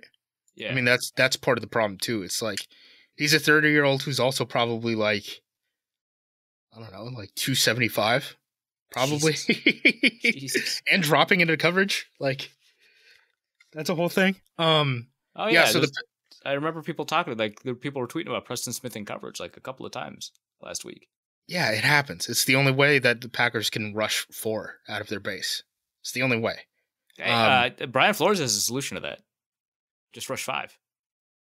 Well, so Green Bay. I last time I checked the snaps. If you look at so if you like took all of Packers fans and asked them if the Packers ever blitz, they would say, "Hell no, this team never blitzes." But if you look at the stats that say like, "Hey, is this a blitz front?" Parentheses, we consider blitzes when 5 or more players come off, go after the quarterback. Yeah. All the numbers would say the Packers are at near the top of the league. And the reason for that is the Packers play a lot of penny. They play a lot of 3-4 base. Both situations where, you're in nickel or you're in base and you have 5 guys down at the line of scrimmage and they're all rushing after the passer. With that being said, they did change up what they did against the Broncos. They ran a lot more twists, a lot more stunts, a couple more, inside linebacker blitzes. I don't know if that's because they were facing Russell Wilson and they were worried about his legs, which, if so, kind of funny. Russell Wilson's kind of lost a step. Or if this is just kind of what the defense is going to look like moving forward. So that will be an interesting answer to get out of, the first couple drives against the Vikings. I know Wade Phillips hates that those are called blitzes, so I understand why you made that distinction. I think LaFleur is kind of made fun of that too a couple times, where he's like, we don't even consider that a blitz. We had 5 guys down on the line of scrimmage. But I understand why the tracking data wouldn't. There's used to calling it a blitz though, right? Because it determines. Well, you have fewer guys in coverage. I mean, you're playing blitz coverage, right? Yeah, so it changes your protection and it changes the coverage. So yeah, so I get it, but a whole lot of their blitzes is just basically lining up 5-on-5, right? So how often do they play games? Not very much, but they did a lot against the Denver Broncos. So again, an interesting data point moving forward.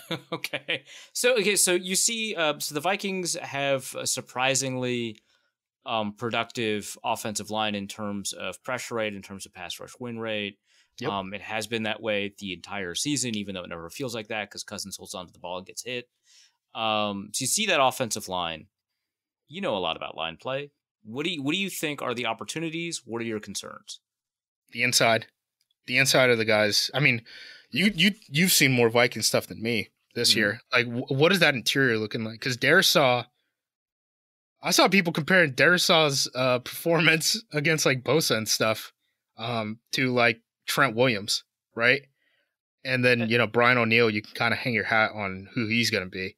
So the interior is kind of where I'm looking for opportunities. Unfortunately, the Packers haven't been great there outside of Kenny Clark, who for some reason isn't getting the credit on like PFF that I think he deserves, but he's been having a pretty good year.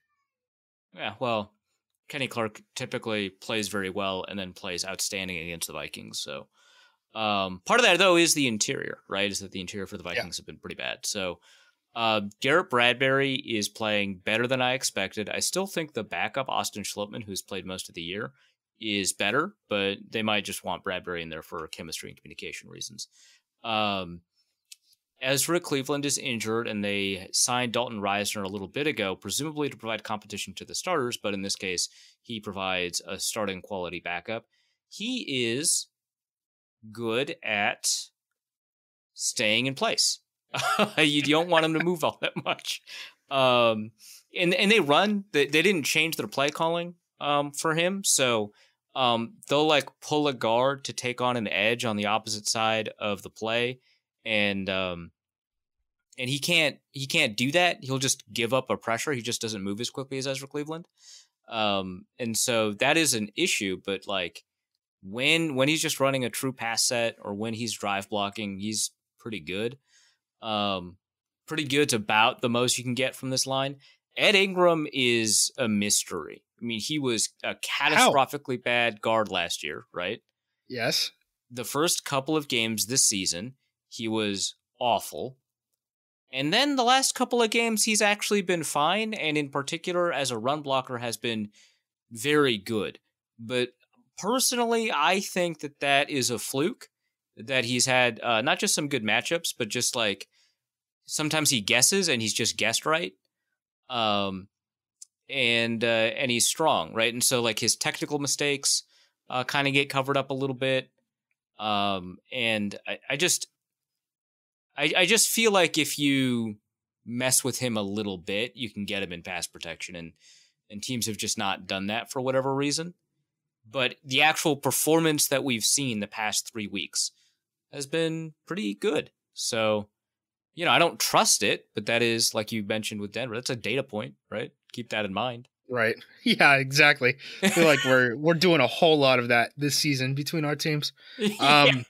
Speaking of offensive linemen, is TJ Hawkinson going to play in this game? Speaking of offensive linemen, Jesus Christ, dude. Maybe. I don't know. He showed up in the injury report, right? Right. So he got injured twice in the game. Oh, dang. Yeah, he came back, obviously. But he I think he got his ankle rolled up. No, he got the wind knocked out of him or whatever.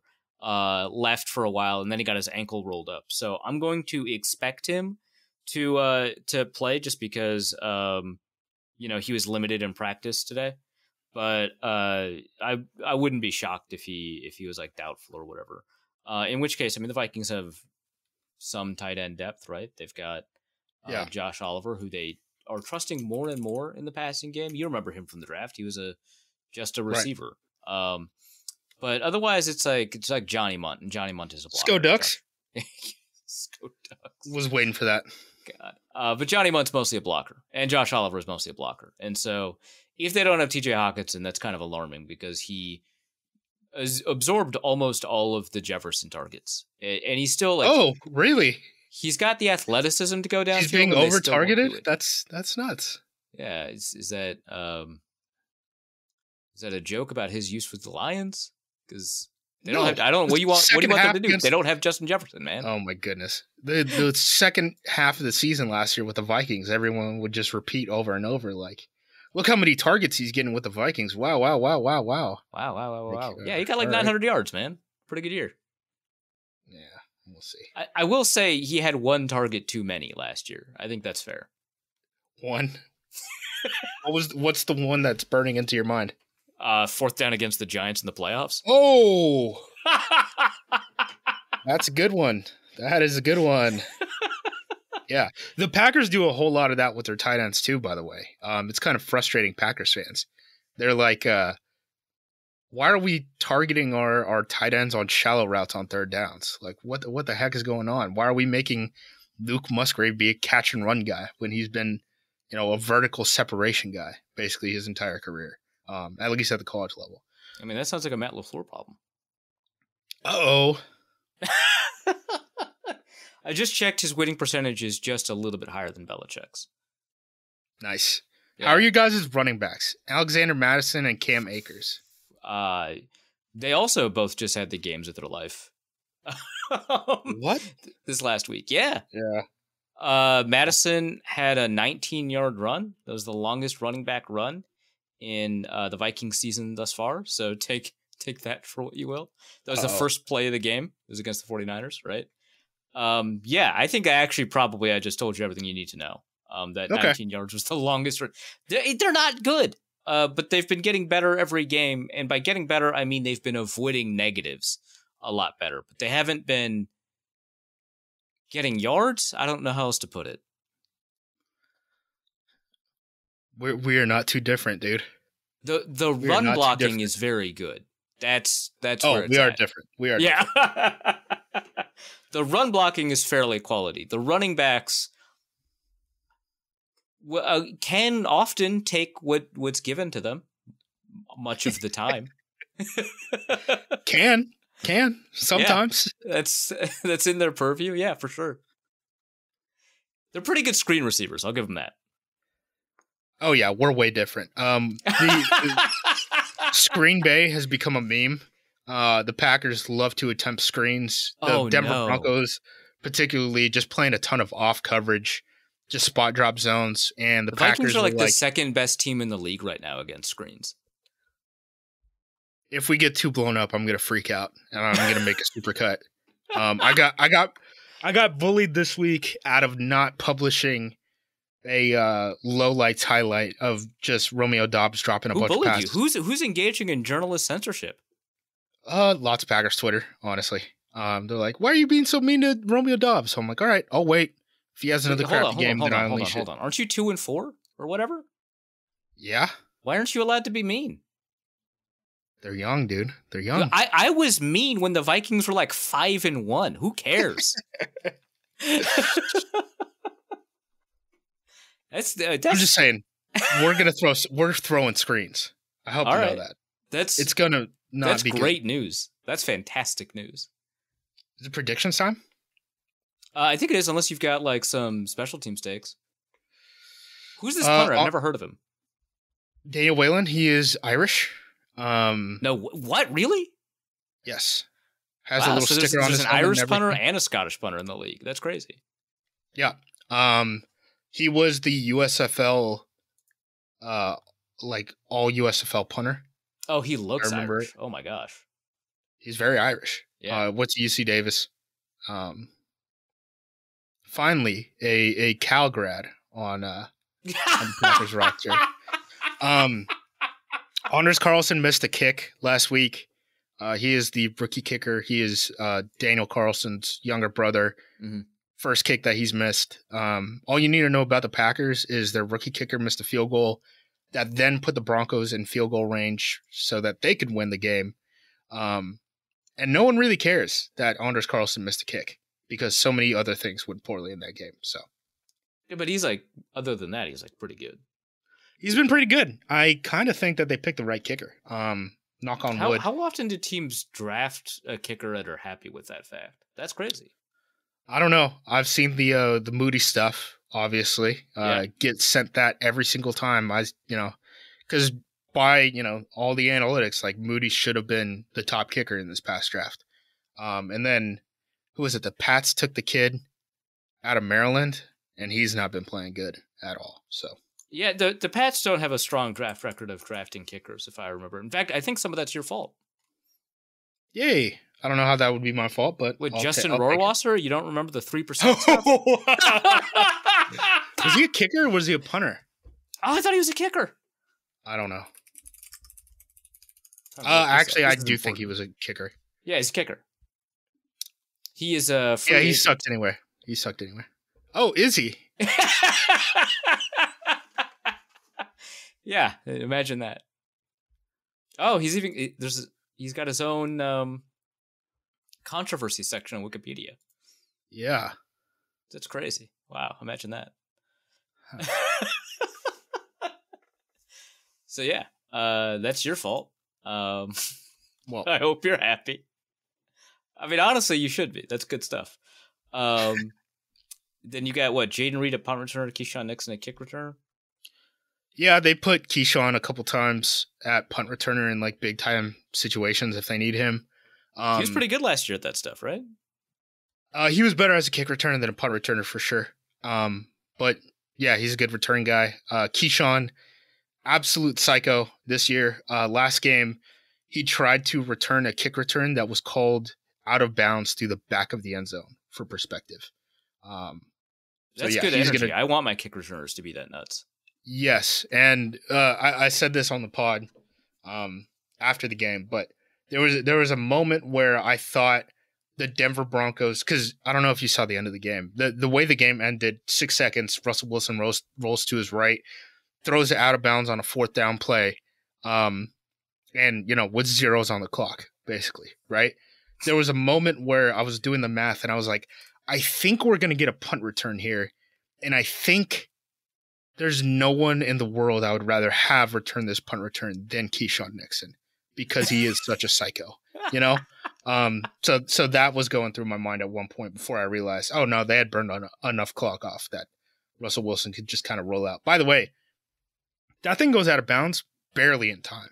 There was almost a chance, like if they could have forced it out of Russell Wilson's hand maybe a half second earlier, there's a chance they just give it up to the Packers in field goal range, and the Packers have a chance to win the game or tie the game, whatever it was, with a field goal attempt right there. So, oh wow, yeah, it was tie buttholes for sure. All right, predictions time. Tell me the score. Vikings by 1 million. Jesus. Congratulations for playing yourselves out of the Caleb Williams and Drake May race, bozos. You are so twisted, dude. You're a sick individual. I was rooting for you guys on Monday. I know. And I think I'm going to be rooting for you guys on Sunday. If I can find some good bets, I might be rooting for you guys on Sunday. What are your bets? Well, obviously Dontavian Wicks over. Outside of that, I'm not sure. I would have to look. That's boring. Yeah. Obviously the Dontavian Wicks over. Obviously. Okay, cool. So Vikings by 1 million. What's your actual prediction? I don't know. Vikings by 10. All right, 10-0. Vikings Packers. Okay, yeah, I agree. Sure. 10-0. That makes no sense, Justice. You'll see. You don't think the Packers are going to score a point? I don't know. This is a bad matchup, and this team has barely been able to score points over the last month. So, all right. Well, thanks for such an exciting and scintillating conversation, Justice. I appreciate you lying. All right. If it's going to be 10-0, I'm flying to Oregon. Okay. Do it. I'll pull up. All right. Where can people find you? AcmePackingCompany.com, at JUMOSQ on Twitter. Sorry. That's it. McKinsey.com. So you said? Oh, goodness gracious. What? I just want How people dare to you? find you. They would never hire me. Okay, well, that's true. Offensive to both parties. Truly. All right, man. Thanks so much. All right, we're going to go to the mailbag, and we're going to use the mailbag that I set up for last episode. So there's a lot of 49ers stuff in here. I did grab a little bit of some Packer stuff as well, more just questions from the last day or so. But before we get to that, we have some questions about the 49ers and about the Vikings game. So first question's from Adam, who asks, now that it's been proven that JJ was the problem all along, what kind of compensation should the Vikings expect to receive for him? God, Jesus, man. Actually, so the Ringer has, I think they've got trade value rankings. They usually do. And it's usually like Bill Simmons for the NBA, and then Bill Barnwell did some for the NFL. Now I think Shilkapedia did it. Let me see. Ringer's NFL trade value. Yeah, Shilkapedia did it, and it was released today. Oh, fantastic. Obviously, quarterbacks are in the top tier, 1 through 7. And then the completely untouchable non-quarterbacks, there's only 3 of them. Micah Parsons, Justin Jefferson, Myles Garrett. So Justin Jefferson has the 9th most valuable contract in the NFL, basically, according to these trade value rankings, which I really like this. This is like one of Bill Simmons's genuinely good ideas. And so, of course, he's kept on to it for like 2 decades now. Right? That you adjust a player's value, essentially, for their contract and then rank that. And it is identical to a trade value ranking. So the most valuable receiver in the NFL, the second most valuable non-quarterback in the NFL, if you're wondering, Micah Parsons is ahead of him. He would go for quite a bit. Multiple first-round picks, even though he's not a quarterback. I would say this is not like a Ewing theory sort of situation. They did win a lot of games with him last year, often because of him. So I just want you to remember that. Yeah, he is important, as it turns out. Jack Rackham asks, coming off of what may be Cousins' best game in Minnesota, what was different for him last night? It has to be a mental thing, right? Yes, the O-line was great and there were less drops, but he was clearly playing more aggressively without fear. How do we explain that and keep it going? So the way that the chaos meter works, right, to use an unfortunately useful tool, is that you don't keep it going. It just occurs. It just finds moments to present itself. You could get Conservakirk next week, right? That's on the table. I just think that remember when Cousins didn't call his own play when the radio went out? Like, you can't just be like reinforce Cousins' confidence because he's still that guy that's not calling that play, right? So yeah, it would be nice for this to continue, but I don't know that this is an area where he'll mentally be in the same spot as before. So just appreciate it for what it is. Know that it will happen again. Know that you won't know when that'll happen. Let's go to our next question, which is from Mayman10, who asks, the O-line seemed to hold up better than usual this game. It also happened to be Reisner's first start. Did Ingram play better than we've seen him play, and what was the biggest difference with the O-line this week and from the rest of the season? Yeah, Ingram did play better than we usually see him play. He did, I think, all right. His strength showed up. I think some of the technical issues that he's had over the past year and change, those were still there. They just weren't taken advantage of, which is kind of surprising because that interior has played really well. Like, the one reason that they signed Javon Hargrave is because Javon Kinlaw, the first round pick, wasn't working out for them. And then this year, as a rotational guy now, Javon Kinlaw has been having a pretty good season. So you've got Hargrave and Kinlaw both playing pretty well. You've got Bosa supporting them. That interior is better than we're used to seeing. It was a weakness for them last year. It was basically their only weakness. And it wasn't the mistakes that Ingram made were minor and weren't taken advantage of. And he was using his strength to basically overcome any of the disadvantageous positions he was put in. That's nice to see because not every good tackle is technically perfect, right? They make up for some mistakes here and there using their other traits. And that was nice to see. I don't know that we'll continue to see this, but he's had a stretch of some pretty decent games. His pass protection has always been more of an issue than his run blocking. And I am worried about like a matchup against Kenny Clark, but this might be the beginning of like a genuine improvement, which would be nice to see. So yeah, this is better. As for like the biggest difference between this week and the rest of the season, for the most part, statistically, there does not seem to be much of a difference, right? If you take a look at the chip data, at PFF, at Sports Info Solutions, now these are all gathered independent of one another. It's not as if Sports Info Solutions takes a look at PFF's grade and then decides, okay, well, we got to be kind of in that ballpark. No, they've got their own game charters that are charting blown blocks, that are charting points added, right? And throwing it into their system. The chip data, PFF doesn't use that, right? They use their own game charting. So 3 independent sources all have come to the conclusion that the Vikings offensive line has been playing pretty well all season. So there isn't really a huge difference here. The difference might be that Cousins just was able to get rid of the ball faster. So I don't know if maybe there's a lesson here for Kevin O'Connell. Like, hey, you keep dialing up these explosives for Justin Jefferson, and they're fun to see, but they're forcing Cousins to get hit a lot as he waits for the routes to develop. Maybe you got to mix in some intermediate and short plays in here because there were fewer explosive plays that were called in this game than we're used to seeing in a game that also has Justin Jefferson. Maybe that will allow Kevin O'Connell to be a little bit more comfortable calling kind of a more varied game plan, knowing that this is what it looks like when, Cousins is kept clean. So I think maybe that plays a role too. Next question is from Damian Barrett, who asks, how likely is it that we'll be looking for a new defensive coordinator next season? Has Flores done enough to show that he's ready for another head coach position, or did the way he left Miami do enough to deter owners from making a move for him? Next season, I'm not sure. I think that when a head coach candidate is like, I don't know if toxic acid is the right way to put it, but like somebody that people don't want to touch for a little bit, like a Josh McDaniels, and for whatever reason, right? Like Brian Flores has legitimate gripes against the NFL. Maybe the next ownership that wants to make a hiring decision is going to say, hey, it's kind of not his fault the way the Miami stuff went down.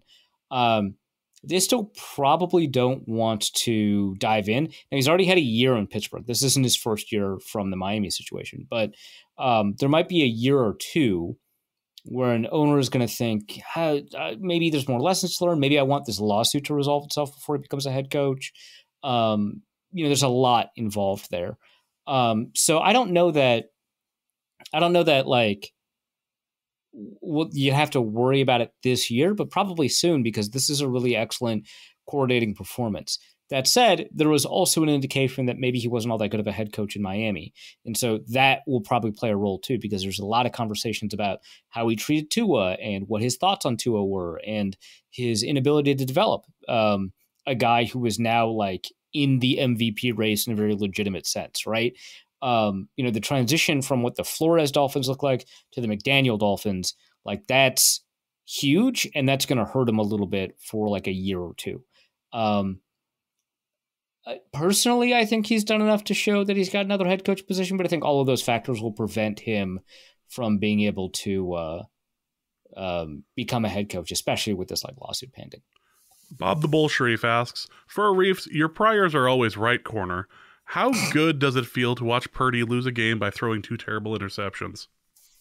I'm completely objective. I don't have any cheering or rooting interest when watching games. If I'm right, I'm right. If I'm wrong, I'm wrong. I wouldn't cheer for me to be right or wrong. That would be subjective journalism, and I'm a bastion of objectivity. But were I the character you tend to describe here, it would feel incredibly vindicating, and it would be wonderful to have 49ers fans in your mentions, in this hypothetical scenario, mind you, in your mentions, telling you that you were wrong about Purdy as he throws his second pick. That would feel so good. But obviously, as an objective journalist, I don't feel feelings. No, you actually, even before you were an objective journalist, you rejected them outright.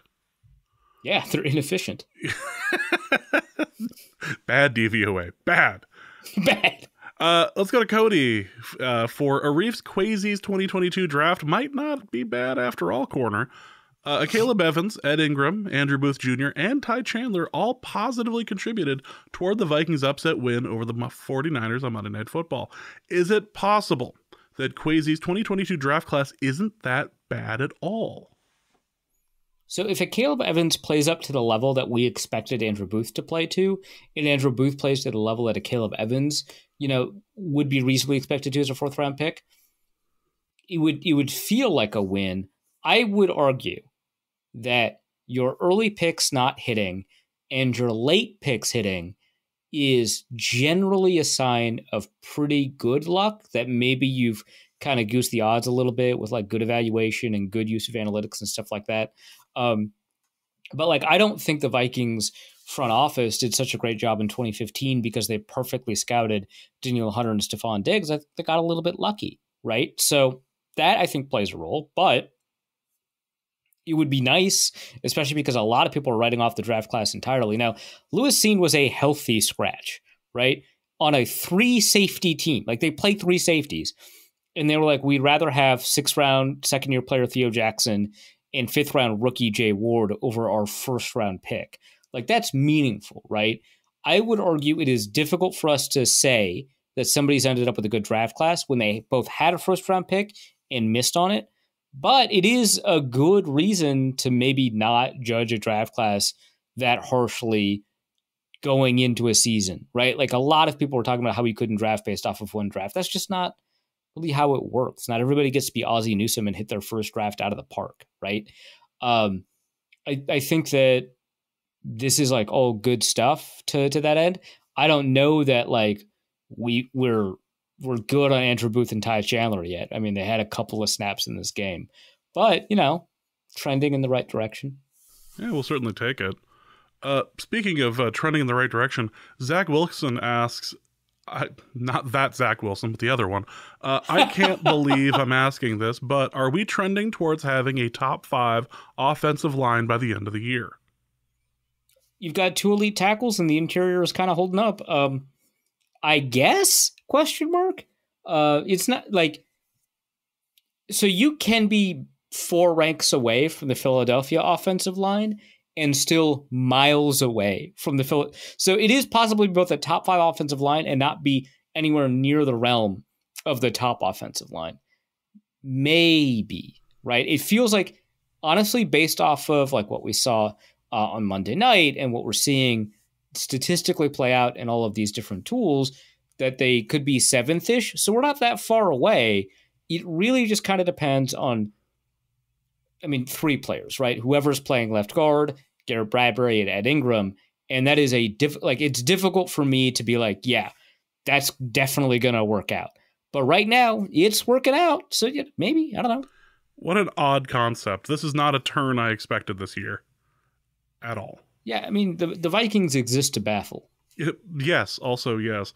Also from Zach Wilson, not that Zach Wilson, are the Vikings the best franchise at drafting wide receivers of all time? All right, I looked at the top 200 receivers by Pro Football Reference's approximate value, tried to, as best as I could, match them to the team that drafted them. That was a far messier process than I thought because they got rid of the draft finder. That's on them, not on me. But, taking a look at by approximate value, the total amount of approximate value of top 200 receivers drafted into the NFL belongs to what are currently the Los Angeles Rams, but, St. Louis Rams. And they've also drafted the second most with 13. Pittsburgh has drafted 14 top 200 receivers and have the second most in approximate value. If you want to look at it by approximate value per receiver in the top 200 drafted, that would be Carolina, who has 2 receivers in that top 200, Tennessee, which has 1, that's A.J. Brown, and then San Francisco, which has 7. They've got a ton of receivers that count for that. So by The per receiver metric, the Vikings are basically dead average at 17th. By total approximate value, the Vikings are 12th. So, yeah, they got Randy Moss, Justin Jefferson, Stephon Diggs. But you also have to remember they got Troy Williamson and Laquan Treadwell and others, right? It's not as if, right, the Vikings are spotless, nor do they have an extraordinary history, right? Some of their best receivers, like Chris Carter and Ahmad Rashad, were drafted by other teams. So that's something to kind of keep in mind. But in the last, 30 years, the Vikings are certainly up there at the top. It's kind of hard to beat having a team that has Stephon Diggs, Randy Moss, and Justin Jefferson, right? That's pretty good. Technically, they didn't draft Adam Thielen, but if you wanted to throw him in there, good work. Yeah. Euleron asks, would Kirk Cousins make the Packers a contender in 2024? Jesus Christ. Yes, but that's a cursed question. Why would you ask that? Also, but yes. Man, that would be weird. It would be, but at least it would finally go kind of in the other direction. Yeah, that's about as cursed a thing as possible. He'd try to like live in Minnesota at the same time and just be like, I mean, a lot of Packers do, right? Because you know what? If you could choose, like, why would you live over there? I'm just saying. Not how we're talking. A second jet has hit. Drew Bledsoe asks, for the everything is happening corner, this win in a vacuum is wildly improbable. Players cannot breathe in a vacuum, and the 49ers are a better team than the Vikings. But putting it into the context of the Vikings at large, this shouldn't be a surprise, right? As in, like, because the Vikings always play up to the level of competition and play down to the level of competition? Yeah, I guess. I'm still upset by the players cannot breathe in a vacuum joke. That takes away the funniness of reading your username another time. So kind of keep that in mind. Ouch. But yeah, I would still say it's a surprise, right? Even though the Vikings win games they're not supposed to win and lose games that they're not supposed to lose, they often don't beat up on like what many people consider to be the best team in the conference, right? That is not within that purview of win games they're not supposed to win.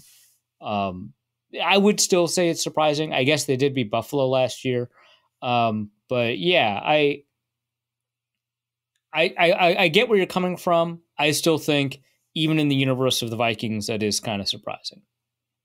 All right. You have been on the show with me. We've tried to do this show twice, and I have yet to go through and practice this Nolan Kaler question.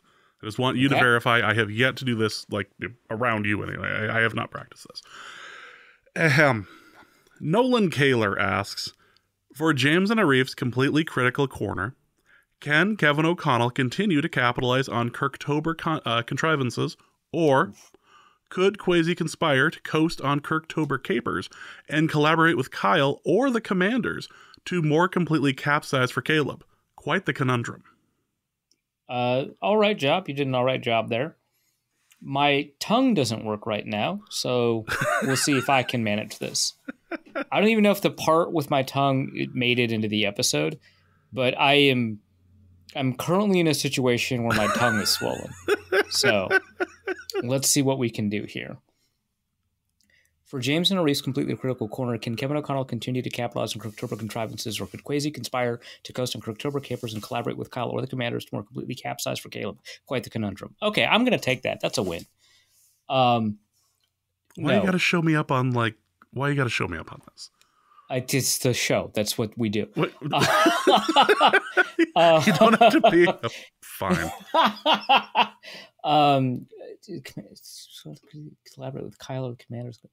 No, he's not going to tank, right? That's the question. I mean, obviously, the question was designed to put the tongue twister out there. Yeah, but I believe the answer to whatever this is asking is no. Also from Nolan Kaler, he wanted to send this message along as somebody who works with Canadian radio, and you just had your debut on Canadian radio. Not Also, debut, but I was on there, yeah. yeah. Also, pass along to Arif my displeasure that he chose to make his Canadian radio debut on commercial radio, aka Capitalist FM, and not the public broadcaster, the CBC, known pejoratively as the Communist Broadcasting Corporation. I've been on Canadian radio for years. Years! It was not my debut. I couldn't tell you where I debuted. I don't know. It was probably capitalist and not communist, by which I guess just means state-funded, which is a fairly loose definition of communism, even for Canada. But, fine. We take these. It wasn't a debut. Nolan, you should listen to all of Canadian radio so you don't make this mistake again. I think he already does. Zach asks, can Kirk take us higher to a place where blind running backs can... God, jeez, this is terrible. To a place where blind RBs see. Can he take us higher to a place where Nick Bosa weeps? Let's go there. Let's make our escape. Come on, let's go there. Let's ask Ken Daniil stay. Props. Excellent work. The logic dump, a similar direction. For Arif and James's hype-up corner, to whom it may concern, are you ready to embrace the 2023 Vikings with arms wide open as they overcome the odds and go higher? Stand here with me as we bask in this beautiful result and watch the 49ers walk away in silence. Don't be torn on the future. We have weathered a rough season, and is it time to wear my heart on my sleeve as you should, and wash away those years of torment with one last breath? You have much more familiarity with which I assume is only a Creed discography. Because there's 2 Creed songs in here that I recognize, maybe 3. I'm going to assume all of these are Creed songs, and that says more about you than me, I think. I wanted halfway through for it to just be like Godsmack songs. Like, I just wanted it to like slowly turn. Transitioning into Switchfoot would have been funny. Agreed. I have a theory. Great. What is it? I don't know if a lot of people are going to like this theory, but I have a theory.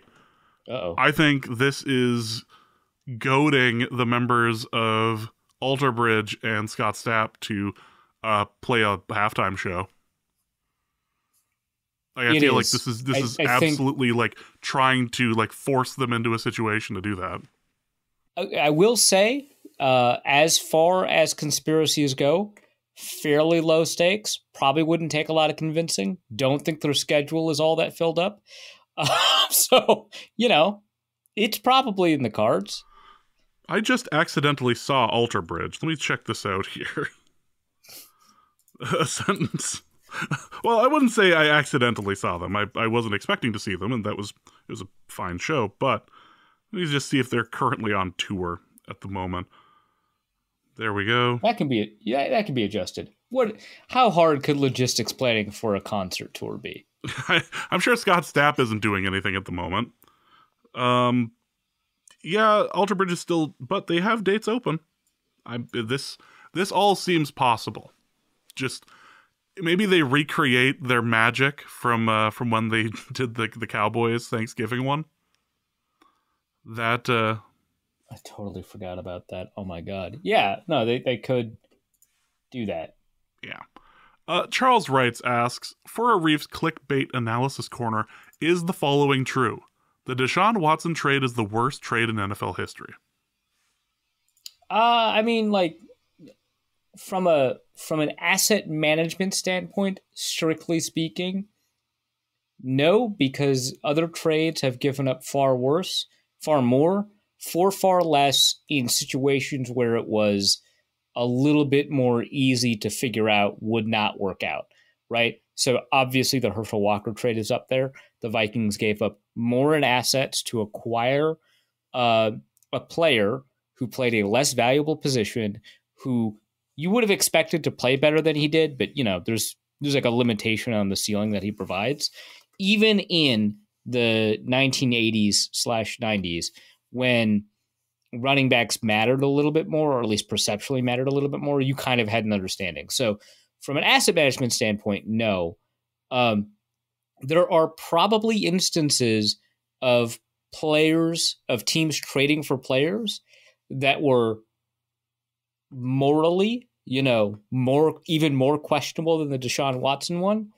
I cannot recall them off the top of my head, but that mattered less back then. That doesn't make it like right or wrong. This isn't like you evaluate people in the context of their time, right? It's not like, everyone was committing genocide, so Christopher Columbus is fine. It's not like one of those situations, right? It's not like back then what Deshaun Watson did was fine. That's not what I'm saying. It's more, there wasn't enough media attention on us to have an understanding of that. So in a media adjusted environment, right, I would say, yeah, okay, yeah, that is, because you're not getting anything out of it, right? Like when you trade for a morally reprehensible player who does bad things, and you know about it at the time. This isn't like a Darren Sharper thing.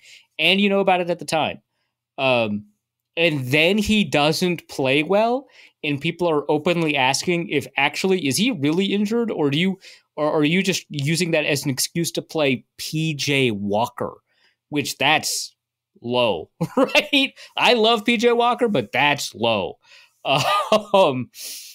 That's a bad place to be. So, in that context, right? Like if Tyreek Hill didn't work out for the Dolphins, maybe you could have that conversation. But like, yeah, in that context, the Deshaun Watson trade is the worst of all time. Remember I think it was the RG3 trade, when shortly after that, maybe like 2 years later, the Washington football team played the Rams, who then broke out, like for the coin flip, all of the players they acquired through the RG3 trade for the coin flip. Do you remember that? Yeah, that ruled. That was a beautiful level of petty. I appreciate that thoroughly. That's the sort of thing we need more of. Also, for Arif's diminishing returns on running jokes corner, how long until we get a Creed reference that's such a deep cut it'll out the person as having listened to a lot of Creed? I think it already happened. I've great news for you. QAM Extrum asks, for the human limbo strategy corner, Pace was one of the two players that held up Evans for the limbo celebration. As one of the shortest players, is this poor planning on the Vikings' part, or is this an endorsement that Pace is one of the strongest and most sturdy players on the D? I would argue, well, yeah, it does potentially represent that, but I would argue it is embracing the challenge.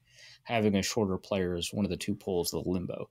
It's knowing that the limbo is going to be more challenging and accepting that anyway. Like, why would you have Jordan Hicks up there? What are you, weak? What, you can't do limbo? Come on, let's put Ivan Pace out there. Do you even lift, bro? Yeah, that sort of thing.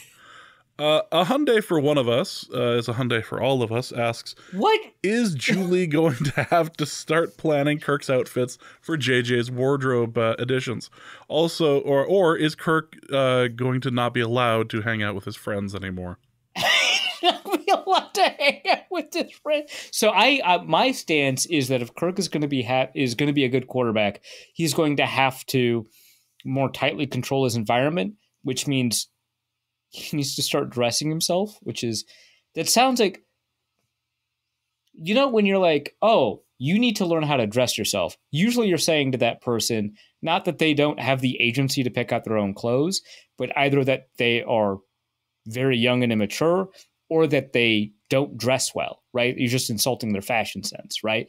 That's usually what it means. He literally does not dress himself, right? So I just want to be clear for like the 2% of listeners who are not aware. He does not dress himself. So when I say he needs to learn how to dress himself, I am not saying he dresses poorly. Although, now that we're on that subject, but I would say the effect works better if she does not plan on Jefferson's accessorizing. It just, the goofiness, I think, shines through a lot better. Also, what a fantastic accoutrement. Right? The top 10 that necklace? Looks so good. Amazing. Yeah. Amazing. So the final question, I have to figure out a way to say this question without it turning out sideways. So this is going to be James's delicate tiptoeing corner. Logan Bull Sharif asks, question for Arif's parenting corner. We are in the process of potty training our 3-year-old. He hasn't soiled a diaper in months at daycare and consistently uses the potty there. However, he steadfastly refuses to use the one at home. Are there any hard or soft wood or metal objects you recommend that would help with potty training? If not, what advice do you have for us to successfully transition him from diapers to being a potty user? Just to add a little bit more, there is a kid that is 1 to 2 months older than older than the child, and apparently they use the potty together at daycare, so that appears to be a major success there, and lack of at home.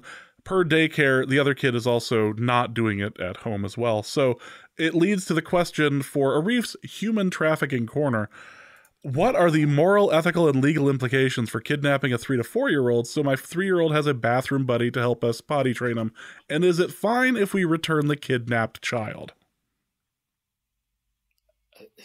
Oh, man. What was the name of the corner, James? Which one? The first one or the second one? Because this was Arif's child rearing corner to start. Okay, yeah, that was why I just didn't want to answer the question. I wanted to pawn it off to you. You successfully interpreted why I asked that. Yes, as it turns out. Boy. Fantastic. All right, let me get this out of the way. Kidnapping is wrong in every circumstance, including the ones that have global implications, because I just have to say that now. But the kidnapping is wrong. It is particularly wrong for young children. So if you didn't think that me saying kidnapping is wrong was enough of a moral condemnation of the action that you're planning on taking, it is particularly so in the case of children and young children. My God. But hey, you could ask the kids' parents. Certainly an awkward conversation, but you were prepared to ask random podcast hosts about this. So I suspect that it's not that much of a barrier for you. So, kind of take that gumption that you had to ask that question and ask the kid's parents to maybe help you out. They had to potty train a kid. I'm sure they understand. So there's that. The kid seems nice. That's nice.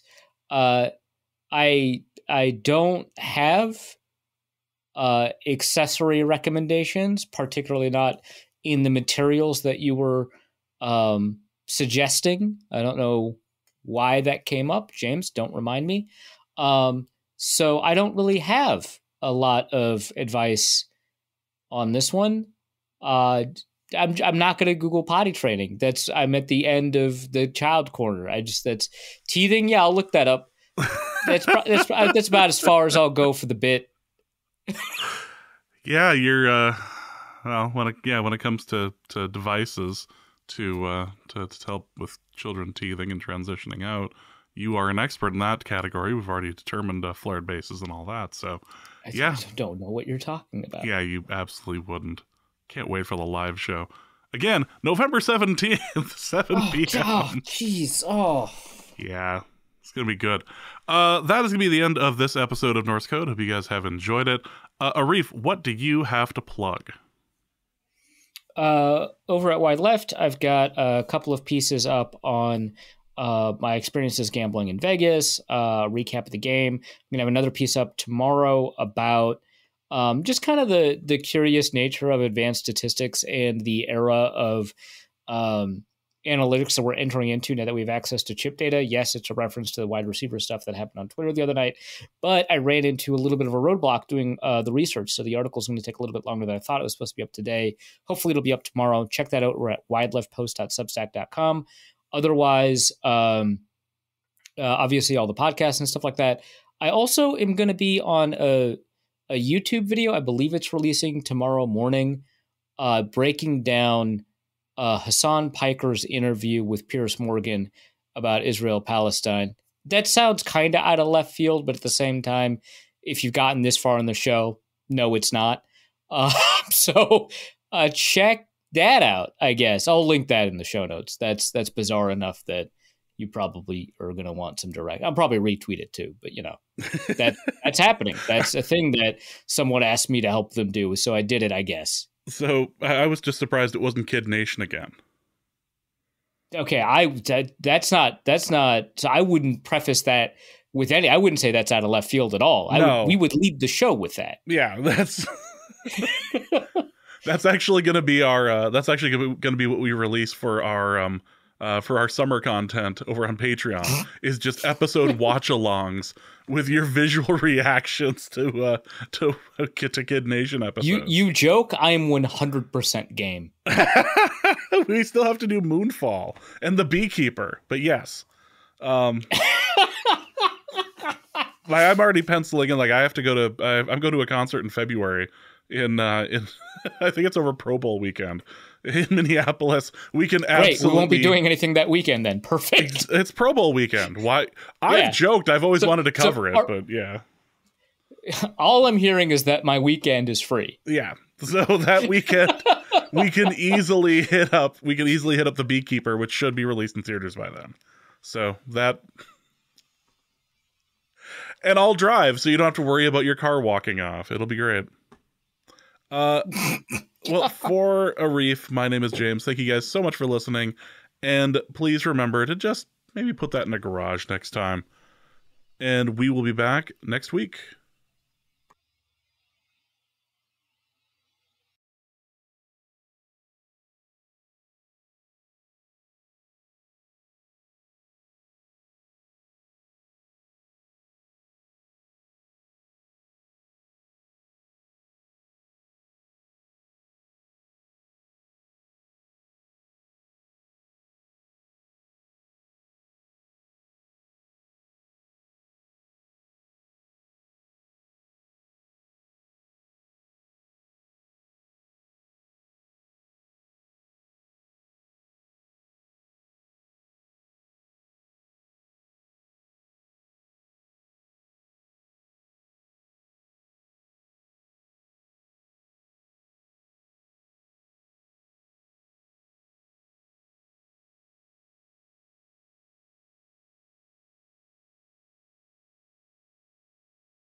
Norse Code is the largest and only division of Norse Code LLC. You can find Norse Code on the Daily Norseman, SB Nation's Vikings blog at dailynorseman.com. You can also find it on iTunes, Apple Podcast, Spotify, Stitcher, Google Play, and wherever fine podcasts are aggregated. Our Vikings blogger extraordinaire and generally useful human is Arif Hassan of Pro Football Network, and he can be found at Arif Hassan NFL. I am your producer and host, and my name is James Pagoshnik. You can find me at the show's official Twitter feed at NorseCodeDN or my personal account at Big Mono. If you'd like to donate a few bucks to the show, you can do so in a few different ways. You can go to patreon.com/NorseCode and donate there. For $3.50 a month, you get bonus material and more. You can also go to paypal.me/NorseCode for a one-time donation, or you can go to norsecode.threadless.com and pick up some Norse Code merchandise. Any questions or comments that cannot fit in a tweet can be sent to norsecodepodcast@gmail.com. On behalf of the Norse Code staff, thank you so much for listening. Our formula is this. Hey, all things are possible through the power of Ben DiNucci.